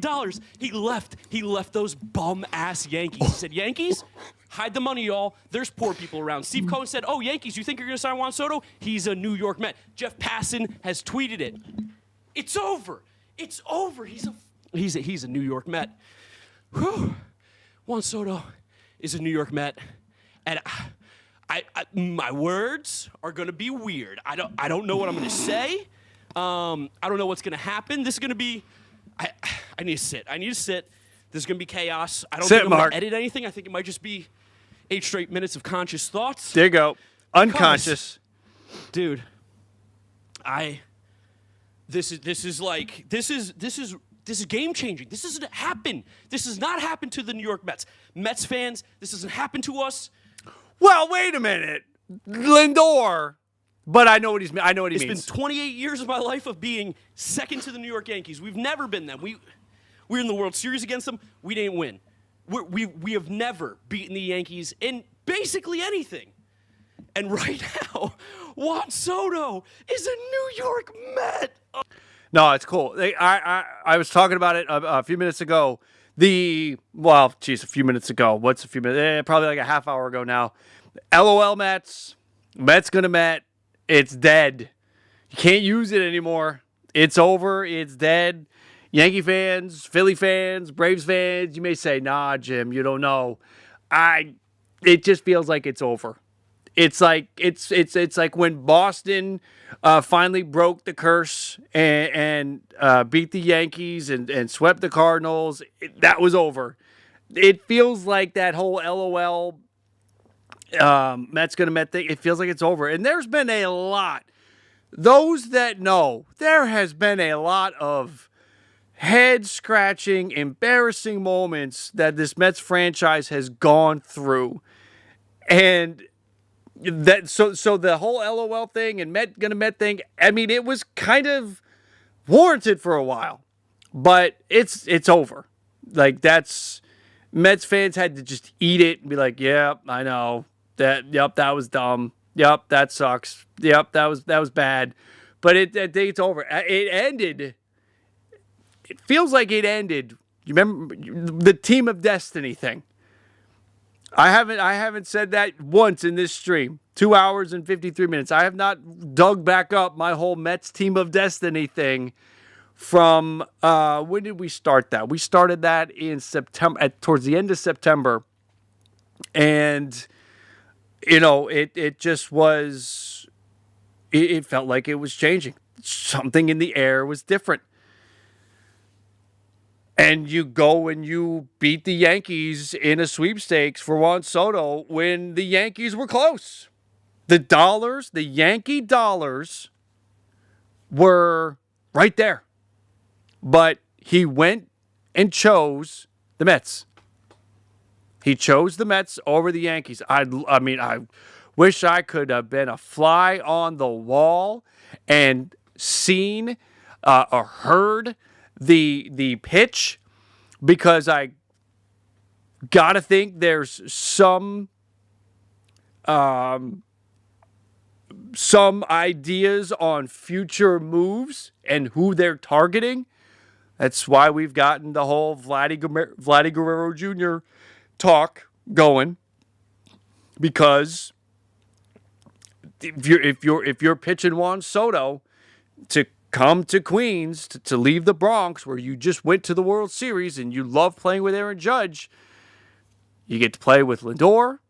And you know what? Next November, December, we're going to make a full court press for your buddy, Vladimir Guerrero Jr. That is why I'm on that. And I don't know if I can get off that. It just feels like the pitch included other moves. And you got to think Pete Alonso. It can't be, whether it's Pete. Do you go Pete? See, if the plan is to make a full court press for Vladdy next off season, then you can go out there and find a very capable 1-year option with Anthony Rizzo, Paul Goldschmidt, somebody like that. Josh Bell can catch fire at times. Maybe Carlos Santana. Carlos Santana is a clutch player. He's a killer. And that would leave Mark Vientos at third. Or maybe you want Vientos at first and you go grab Gio Urshela. There's some really high floor guys for those corner infield spots. Because the outfield is going to be Soto and Nimmo in the corners. And in the center field, you got Taylor, you got Siri, you got anybody that's coming up from the minors. You could look for an upgrade there, but when you think about the free agents that are outfielders, it's all corner outfielders. It is Teoscar Hernandez, Anthony Santander, Jerickson Profar, Alex Verdugo, Jock Peterson, Kepler. And then at this point, we're already starting to dig deep into the barrel. So it's corner outfielders. So center field feels like it probably stays what you got unless you make a trade, because there are some trade pieces that you could go grab if you are looking to make an upgrade in center field. There is Luis Robert. There is Cedric Mullins. And Cedric Mullins would be a 1-year thing, but you're going to have to send pitching to Baltimore. And I don't know. Look, with Buxton's bat, I don't know if you would want to do that. Yeah, so you're probably going to stick with Taylor, Where do you Siri, think Alonso signs if doesn't re-sign with the Mets? and maybe again, it just feels like you could make a Luis Robert move. It feels like you could do a trade for Luis Robert. Let's see. Brandon, thank you for the donation. Where do I think Alonso signs? Alonso's tricky because a lot of the teams that are linked to him are in some weird money situations. Seattle has been linked to him, but I think there's a money thing going on there. Houston has been linked to, well, has Houston been linked, or is that just a me thing? That might be a me thing. I can't remember at this point. But I don't know if they would, with everything going on, I can't see that either. It's kind of interesting. Arizona, but if you're Arizona, why don't you just bring back Christian Walker? San Francisco could be in play. If San Mark and Russ act like Trudeau's missing testes, non-answers, nonsense promises. Yep. We end up paying for their failures. Oh, yeah. They act like fairies too. Oh, yeah. Oh, whoa. No, it's the paying for the failures thing. Yes, you're 100% right. The first base market is interesting because, Christian Walker may just go back to Arizona. St. Louis is not spending money on a first baseman. Seattle's in a weird financial situation. The Yankees could do it. The Nats could do it. So there are some teams that could. I feel like this would be this could be not just a pivot move, but an FU to the Mets to go and get Pete Alonso. And for the Yankees to go get Pete Alonso, the Yankees need now. The need for a major offensive presence just went through the roof. If you're the New York Yankees, because Rizzo's gone, Gleyber Torres is gone, while they're free agents, and Soto is officially gone. So where Juan Soto lands, San Francisco could be in play. There's a lot of teams that could do it. So if I'm going to narrow down teams, I'll say the Mets could be in play, Yankees could be in play. If the Red Sox trade Tristan Casas, maybe the Red Sox are in play. San Francisco could be in play. Washington could be in play. Are we getting to the end? Toronto could be in play if they miss out on... If they're going to go full court press on Santander, if they miss out on him, Alonso could end up being, and this was it was either Passan or Rosenthal, Alonso and Bregman could be guys that try to work the calendar and try to find the right time where their market really bubbles up and bursts. So that would be interesting. DJ Storm, you got Brewers. David, you've got Washington. I don't think the Brewers have the money to spend DJ Stewart. That's a problem. Or DJ Storm. Washington certainly could be in play. The Padres don't have the money.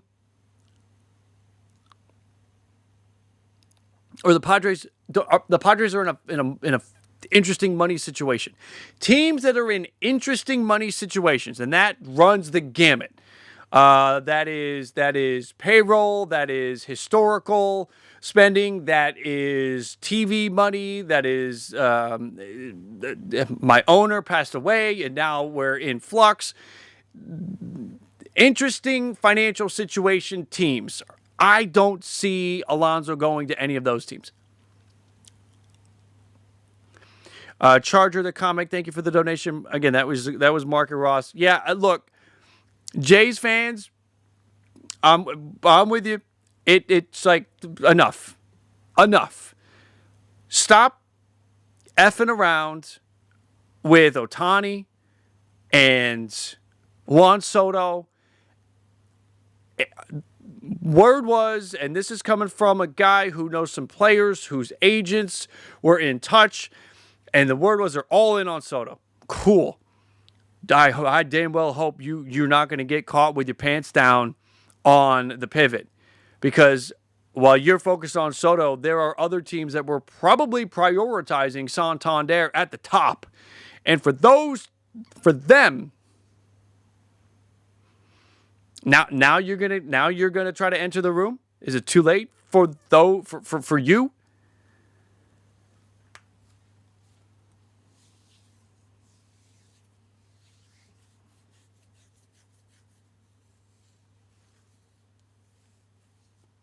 Somebody else had something I wanted to react to. Where is it? Or maybe not. No, that was that.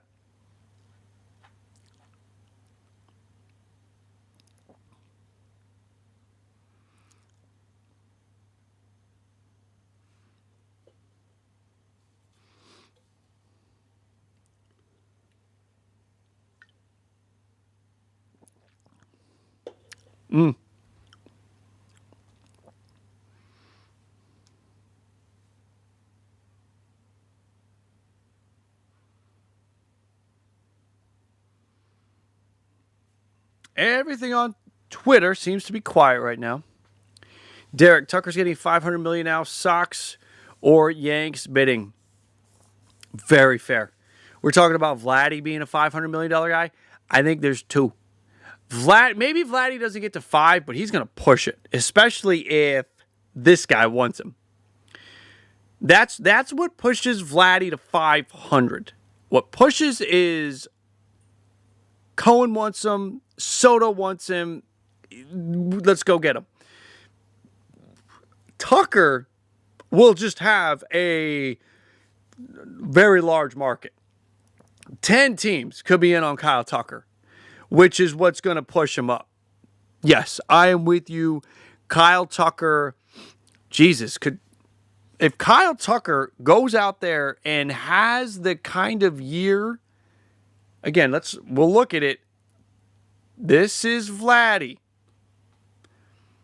For anybody that thinks Vladdy's washed, he's not the guy he was in 2021. Okay, you're right, but last year was a 940 OPS and a ton of hitting metrics where he is well above league average or at the very top of the league. Big things. It's that sweet spot, man. If he can ever get that sweet spot thing figured out, he's back to a 50 homer guy. Tucker.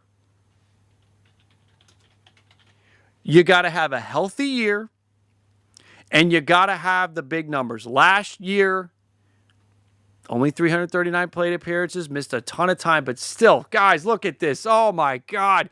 I don't think enough people understand how damn good Kyle Tucker is. In 277 at-bats, oh, my God, it was so freaking good.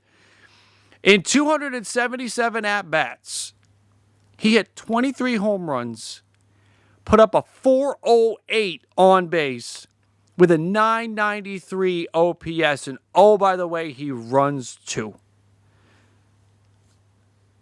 Defense, he'll get by. Soto's not a Gold Glover. You're not getting him for the defense. He gets by. He doesn't hurt you, in my opinion. He doesn't hurt you defensively. He's going to live right around league average, which isn't great. You may want better than that, but it's not going to kill you. Kyle Tucker is going to be fine defensively. It didn't qualify all of his hitting metrics, but if it had, what you love about Tucker is all of that.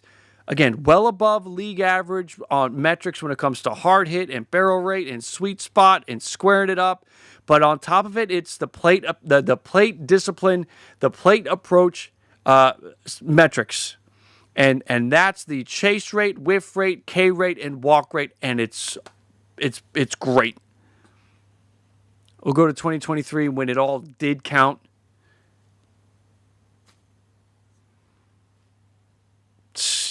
Here's a question. I think, or not a question, but a statement. I think Kyle Tucker's floor next year is 500. Call me crazy. I think Kyle Tucker, okay, the floor won't be 500, but all those teams that are going to be going for Kyle Tucker, again, you could start with 10 teams. Because those teams are going to think, hey, we can probably get Kyle Tucker for like 275 or 310 or 315. But teams are going to be eliminated as the dollars rise because the Yankees will be there, the Mets will be there, the Dodgers, everyone's going to be there. Even the Dodgers will be there. Even with the Dodgers and the Astros thing, the Dodgers are going to be there. All right? It's Kyle Tucker. Kyle Tucker wasn't on the 2017 team, right? So there's no connection to that. With everybody there, the Phillies will be there. Oh, you know the Phillies will be there. This thing goes to 500. And I don't think you have a seat at the table unless you're willing to go to 500. Vladdy could get to 500. I think Kyle Tucker, you don't get a seat at the table unless you're willing to go to 500. That's my feel. The age, 27. Now, Kyle Tucker will be 28. That's still, look, in my mind when I'm doing these deals, I'm taking it to age 40. Age 40, age 41, however we got to get, I'm taking it to that. So we're looking at 12 or 13 years. And if we're looking at 45 to 50, Maybe it doesn't get to 5 because of the years. Maybe because we don't have the 15 years in play, but we get damn close. We get close. We get close to 5 for Tucker. I think Vladdy's pushing 4.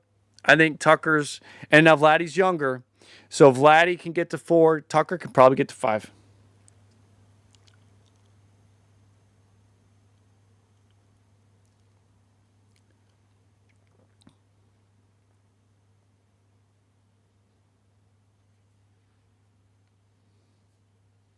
AJ, it's a good point. Vladdy turned in a fantastic 2024 season after having a slow start.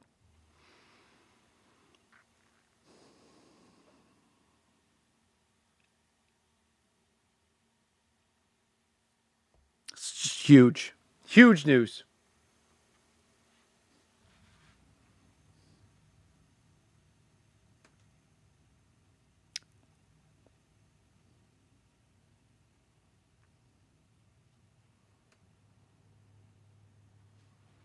What a day. Sarah, I do too. And I hate the thought that it could be it.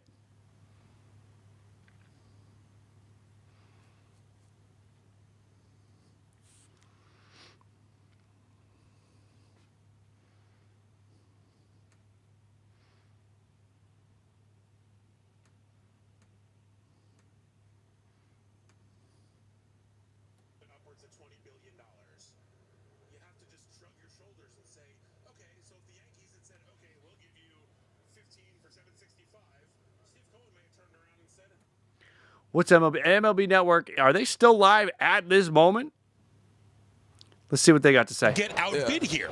And if you lose the guy to the guy worth $18-20 billion, you say, look, he wasn't getting outbid. But if they had lost him to the Red Sox, I think the optics would have been But would weren't have the been Yankees worse. outbid for Aaron Judge? Reportedly, the Giants offered more money Yes. for Aaron Judge. Yes. And I think there are Yankee fans sitting here going, wait a minute. You passed up the allure of being in the pinstripes and playing next to your friend Aaron Judge, and it worked out. We won all these championships.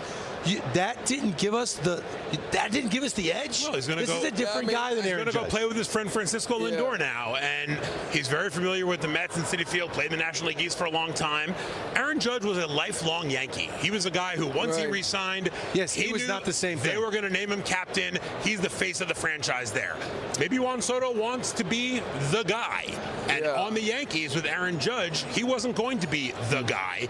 But I think it came down to the money. And honestly, we can sit here and say 760, 765, 15 years, 16 years, 51 million a year, it's $2.5 million more. This, Joseph, this is TV app. Just Google it. Bobby Bonilla and Juan Soto on the same Mets payroll. Who would have Hey, thought? there we go. Good tea. Nice. Damn it, it never shows the whole thing. Yes. I love that, though. Nice. Nice. That's a good use of a super chat. That's a good use of $5 Canadian right there. Bobby Bonilla and Juan Soto on the same payroll. Love it. Let's hear more about what Heyman Did said. better against the Dodgers than the Yankees did, so you could make the case that the Mets are right there with the Yankees, and the money really just played it. And I mean, it's a typical free agent. Nothing against him. Ohtani was an unusual case where it was about the geography. In this case, it was not about the geography, obviously, and it was more typical of free agency where he goes to the biggest bidder. Can't blame him. There's nothing wrong with that. He took 6 years and went for the big deal. Yeah. And you can make the case that the Juan Soto free agent pie chart was spot on. It was. I noticed that. It was clear, 38%. And I believe you love the Blue Jays. Pie chart. It hasn't been reported what their offer was. So before we slam it, maybe that's some details we could work on. I'm I'll just work Find on out what the that. Blue Jays offer. I'm just disappointed we didn't get a chance to talk about that pie chart more this week. I know, it's too bad. You know, One night, I mean, that's what a great way to kick off the winter meeting. I know Yeah, the Blue Jays are trying to hide that weak-ass offer. Well, no. Look, everyone was talking about them being a top bidder. So what did it come down to?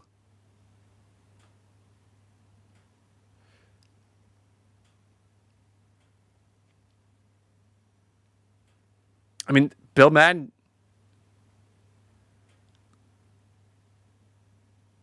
Didn't go to 800. Well, no, look. So, guys, anybody that wants to throw shade at Bill Madden was right. Bill Madden was right.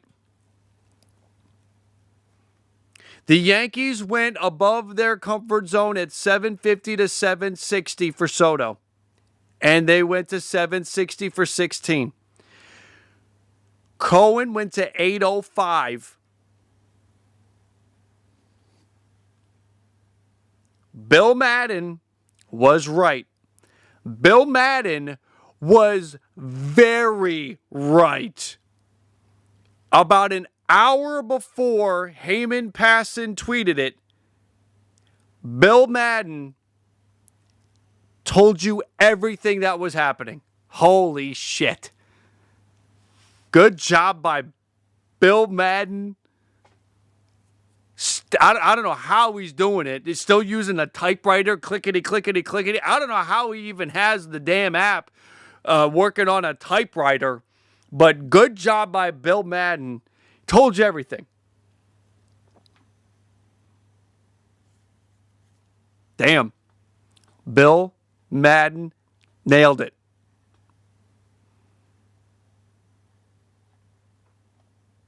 Yeah.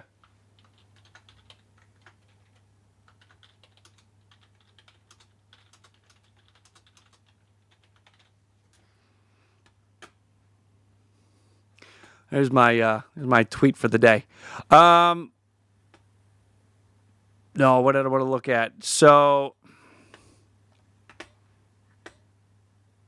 who did I want to look at? Shit, I forgot. Let's go to Mike. This is where it all began. Tonight, this is where it began. Mike Puma brought us all together 3 hours ago.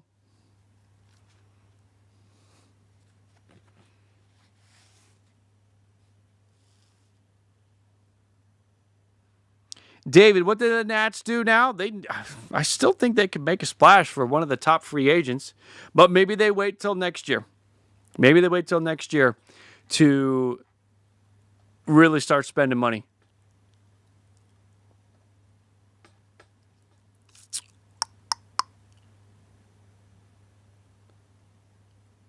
Andy Martino, what do you got? Stone cold killer right there. It's getting late.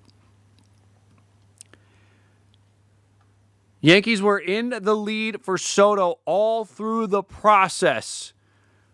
Through the weekend and the late afternoon today. Steve Cohen came from the top rope very late and got it done. That $75 million signing bonus, that ability, that option to void the opt-out and take it over $800 million, which is going to happen. You know that. This is an $805 million contract.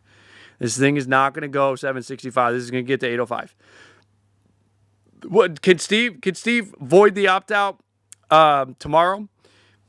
I'm kidding. Obviously, no. He will. It'll be like the Garrett Cole opt-out thing where you have to actually get to the time. Soto will have to.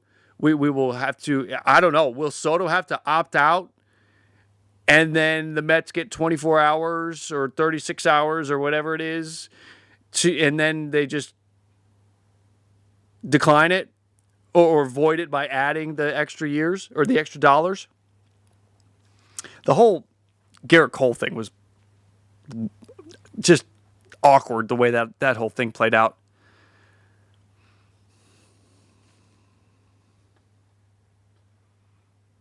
Andy Martino was moving fast. League Orse. Good try. But Martino was in it. Again, it should come as no coincidence that it was Martino and it was Puma. Two New York guys most closely connected to, I mean, look, I most of the time see them with Mets stuff, sometimes Yankee stuff, but feels like it's mostly Mets.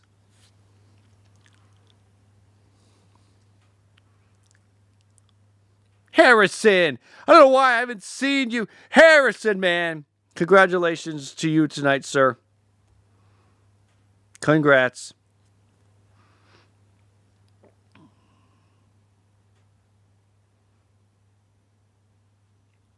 Let's see here. We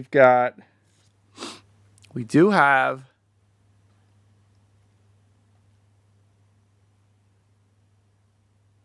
Soto the Mets. Initial thoughts on what it means for the Jays. Oh, boy.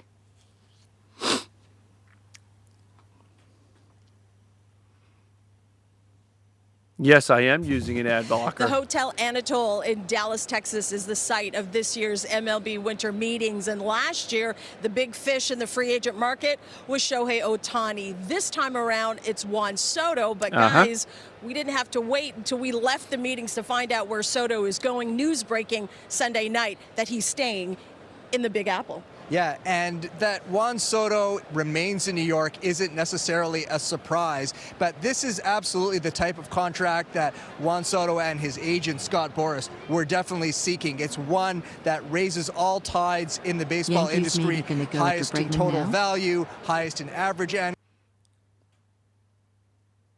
I can't see it, Robert. I can't see Bregman to the Yankees because there's too much disdain towards the player from that fan base.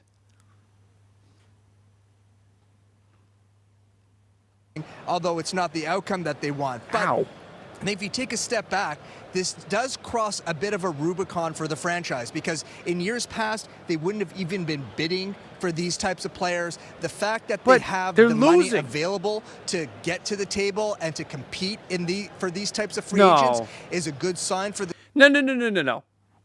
There's no attaboys. There's no participation trophies.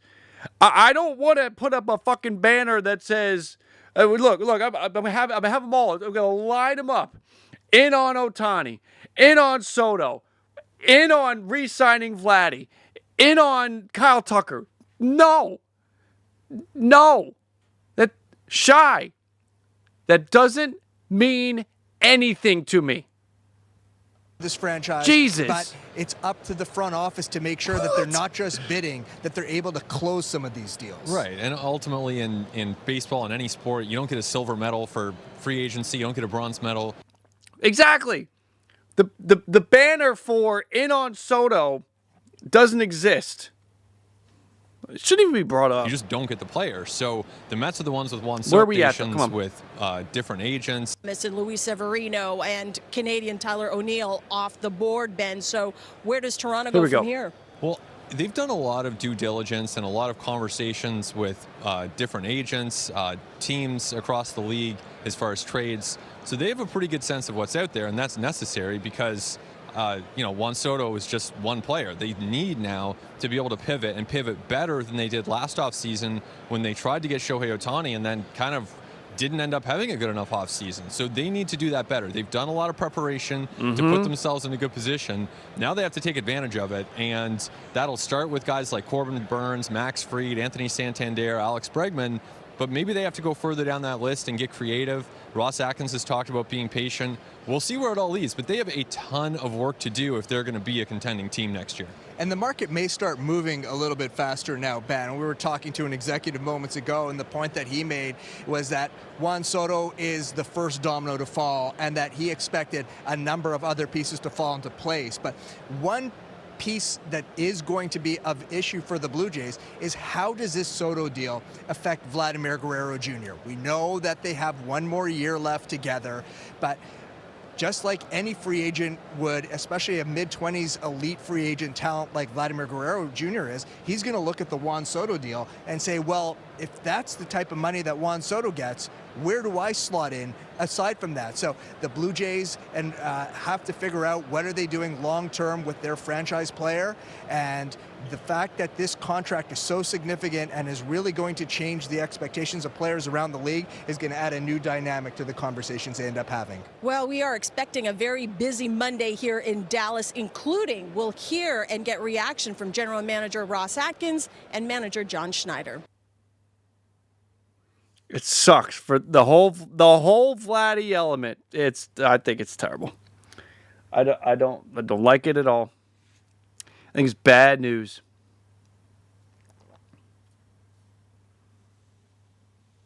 Sarah, you like the O'Neill to the Orioles thing? I don't get it. When I was thinking about potential teams for Tyler O'Neill, did not see the Orioles as a fit. I know Cedric Mullins is in the final year of arbitration and is probably a goner. Colton Cowser can slide over and play center field. Not as well, but well enough. You have Heston Kierstad. Mountcastle can play a corner outfield spot. If you were looking for a way to get Kobe Mayo up to the big league level, Mountie could play some left field. And, now it'll be less, I don't know, what do you call it? Treacherous, complicated, less of a chore to play left field at Camden Yards because they're going to bring the fence in a little bit and I don't know, take away the notch. But spending that $15 million a year on Tyler O'Neill, shouldn't you have put that towards pitching? I mean, you're looking for some the ability to mash because you're losing Teoscar Hernandez. Well, why can't you find that mash internally? I would expect Colton Cowser to take a step next year and continue his progression.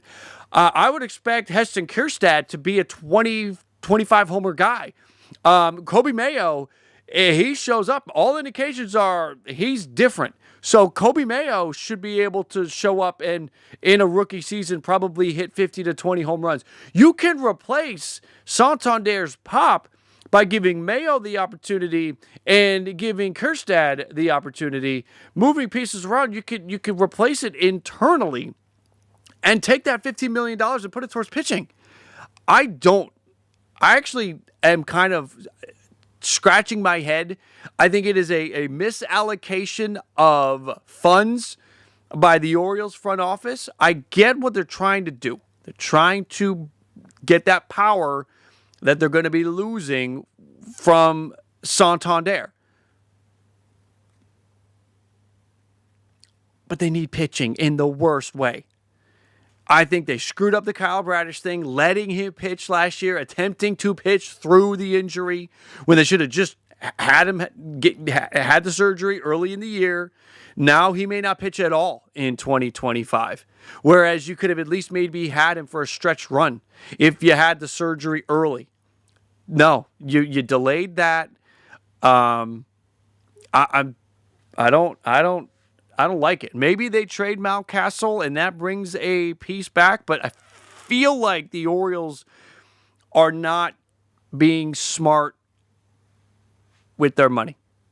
And again, the defense for Orioles fans will be, well, we needed the pop. We needed a righty bat to crush lefties. We needed that. Yes, you can. I will agree with you that you needed that, but I think you needed the pitching more.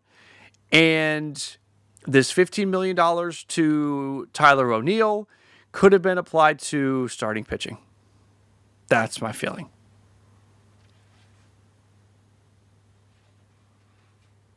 I think Vlad could push 500. I see some comments in the chat. I think Vlad could push 500.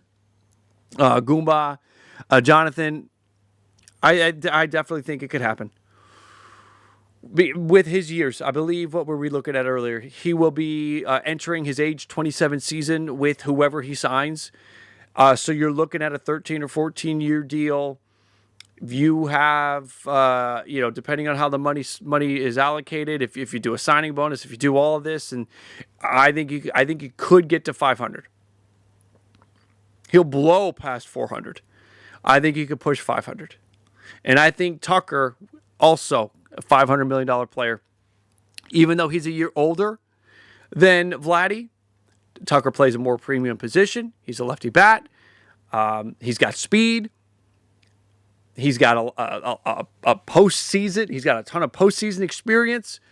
I think that you'll see. I think you'll see teams lining up for Kyle Tucker if he's healthy and has a good season. Yeah, big time. Big time. All right, guys. Holy shit! It is 12:20 on the East Coast. Jimbo's got to get up in the morning and get the kids off to school. So it looks like, as far as any other big news, whether it is associated with Soto or around Major League Baseball, we are probably going to be quiet for the rest of the night.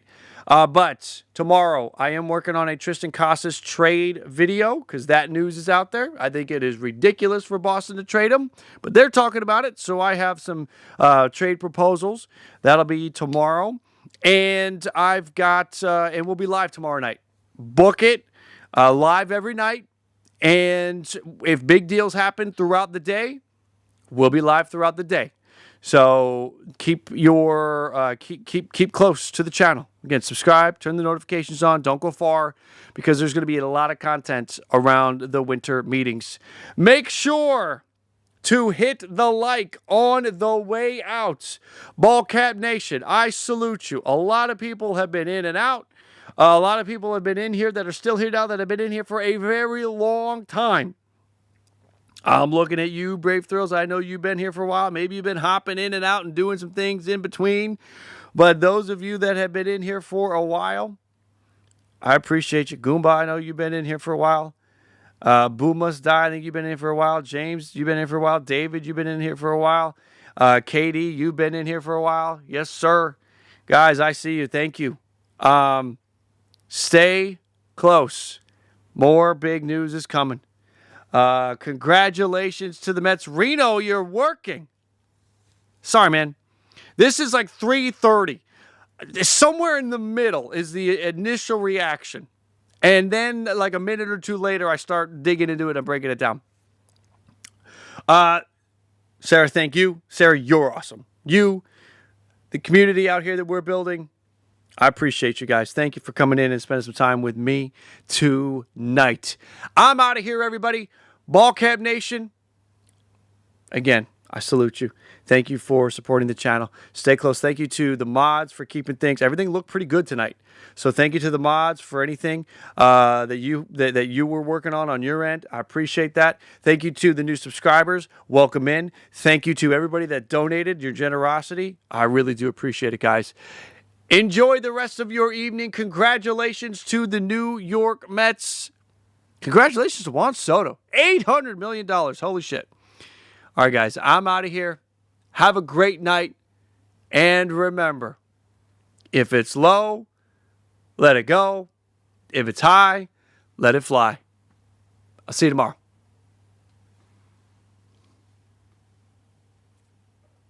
Good tea. Nice house.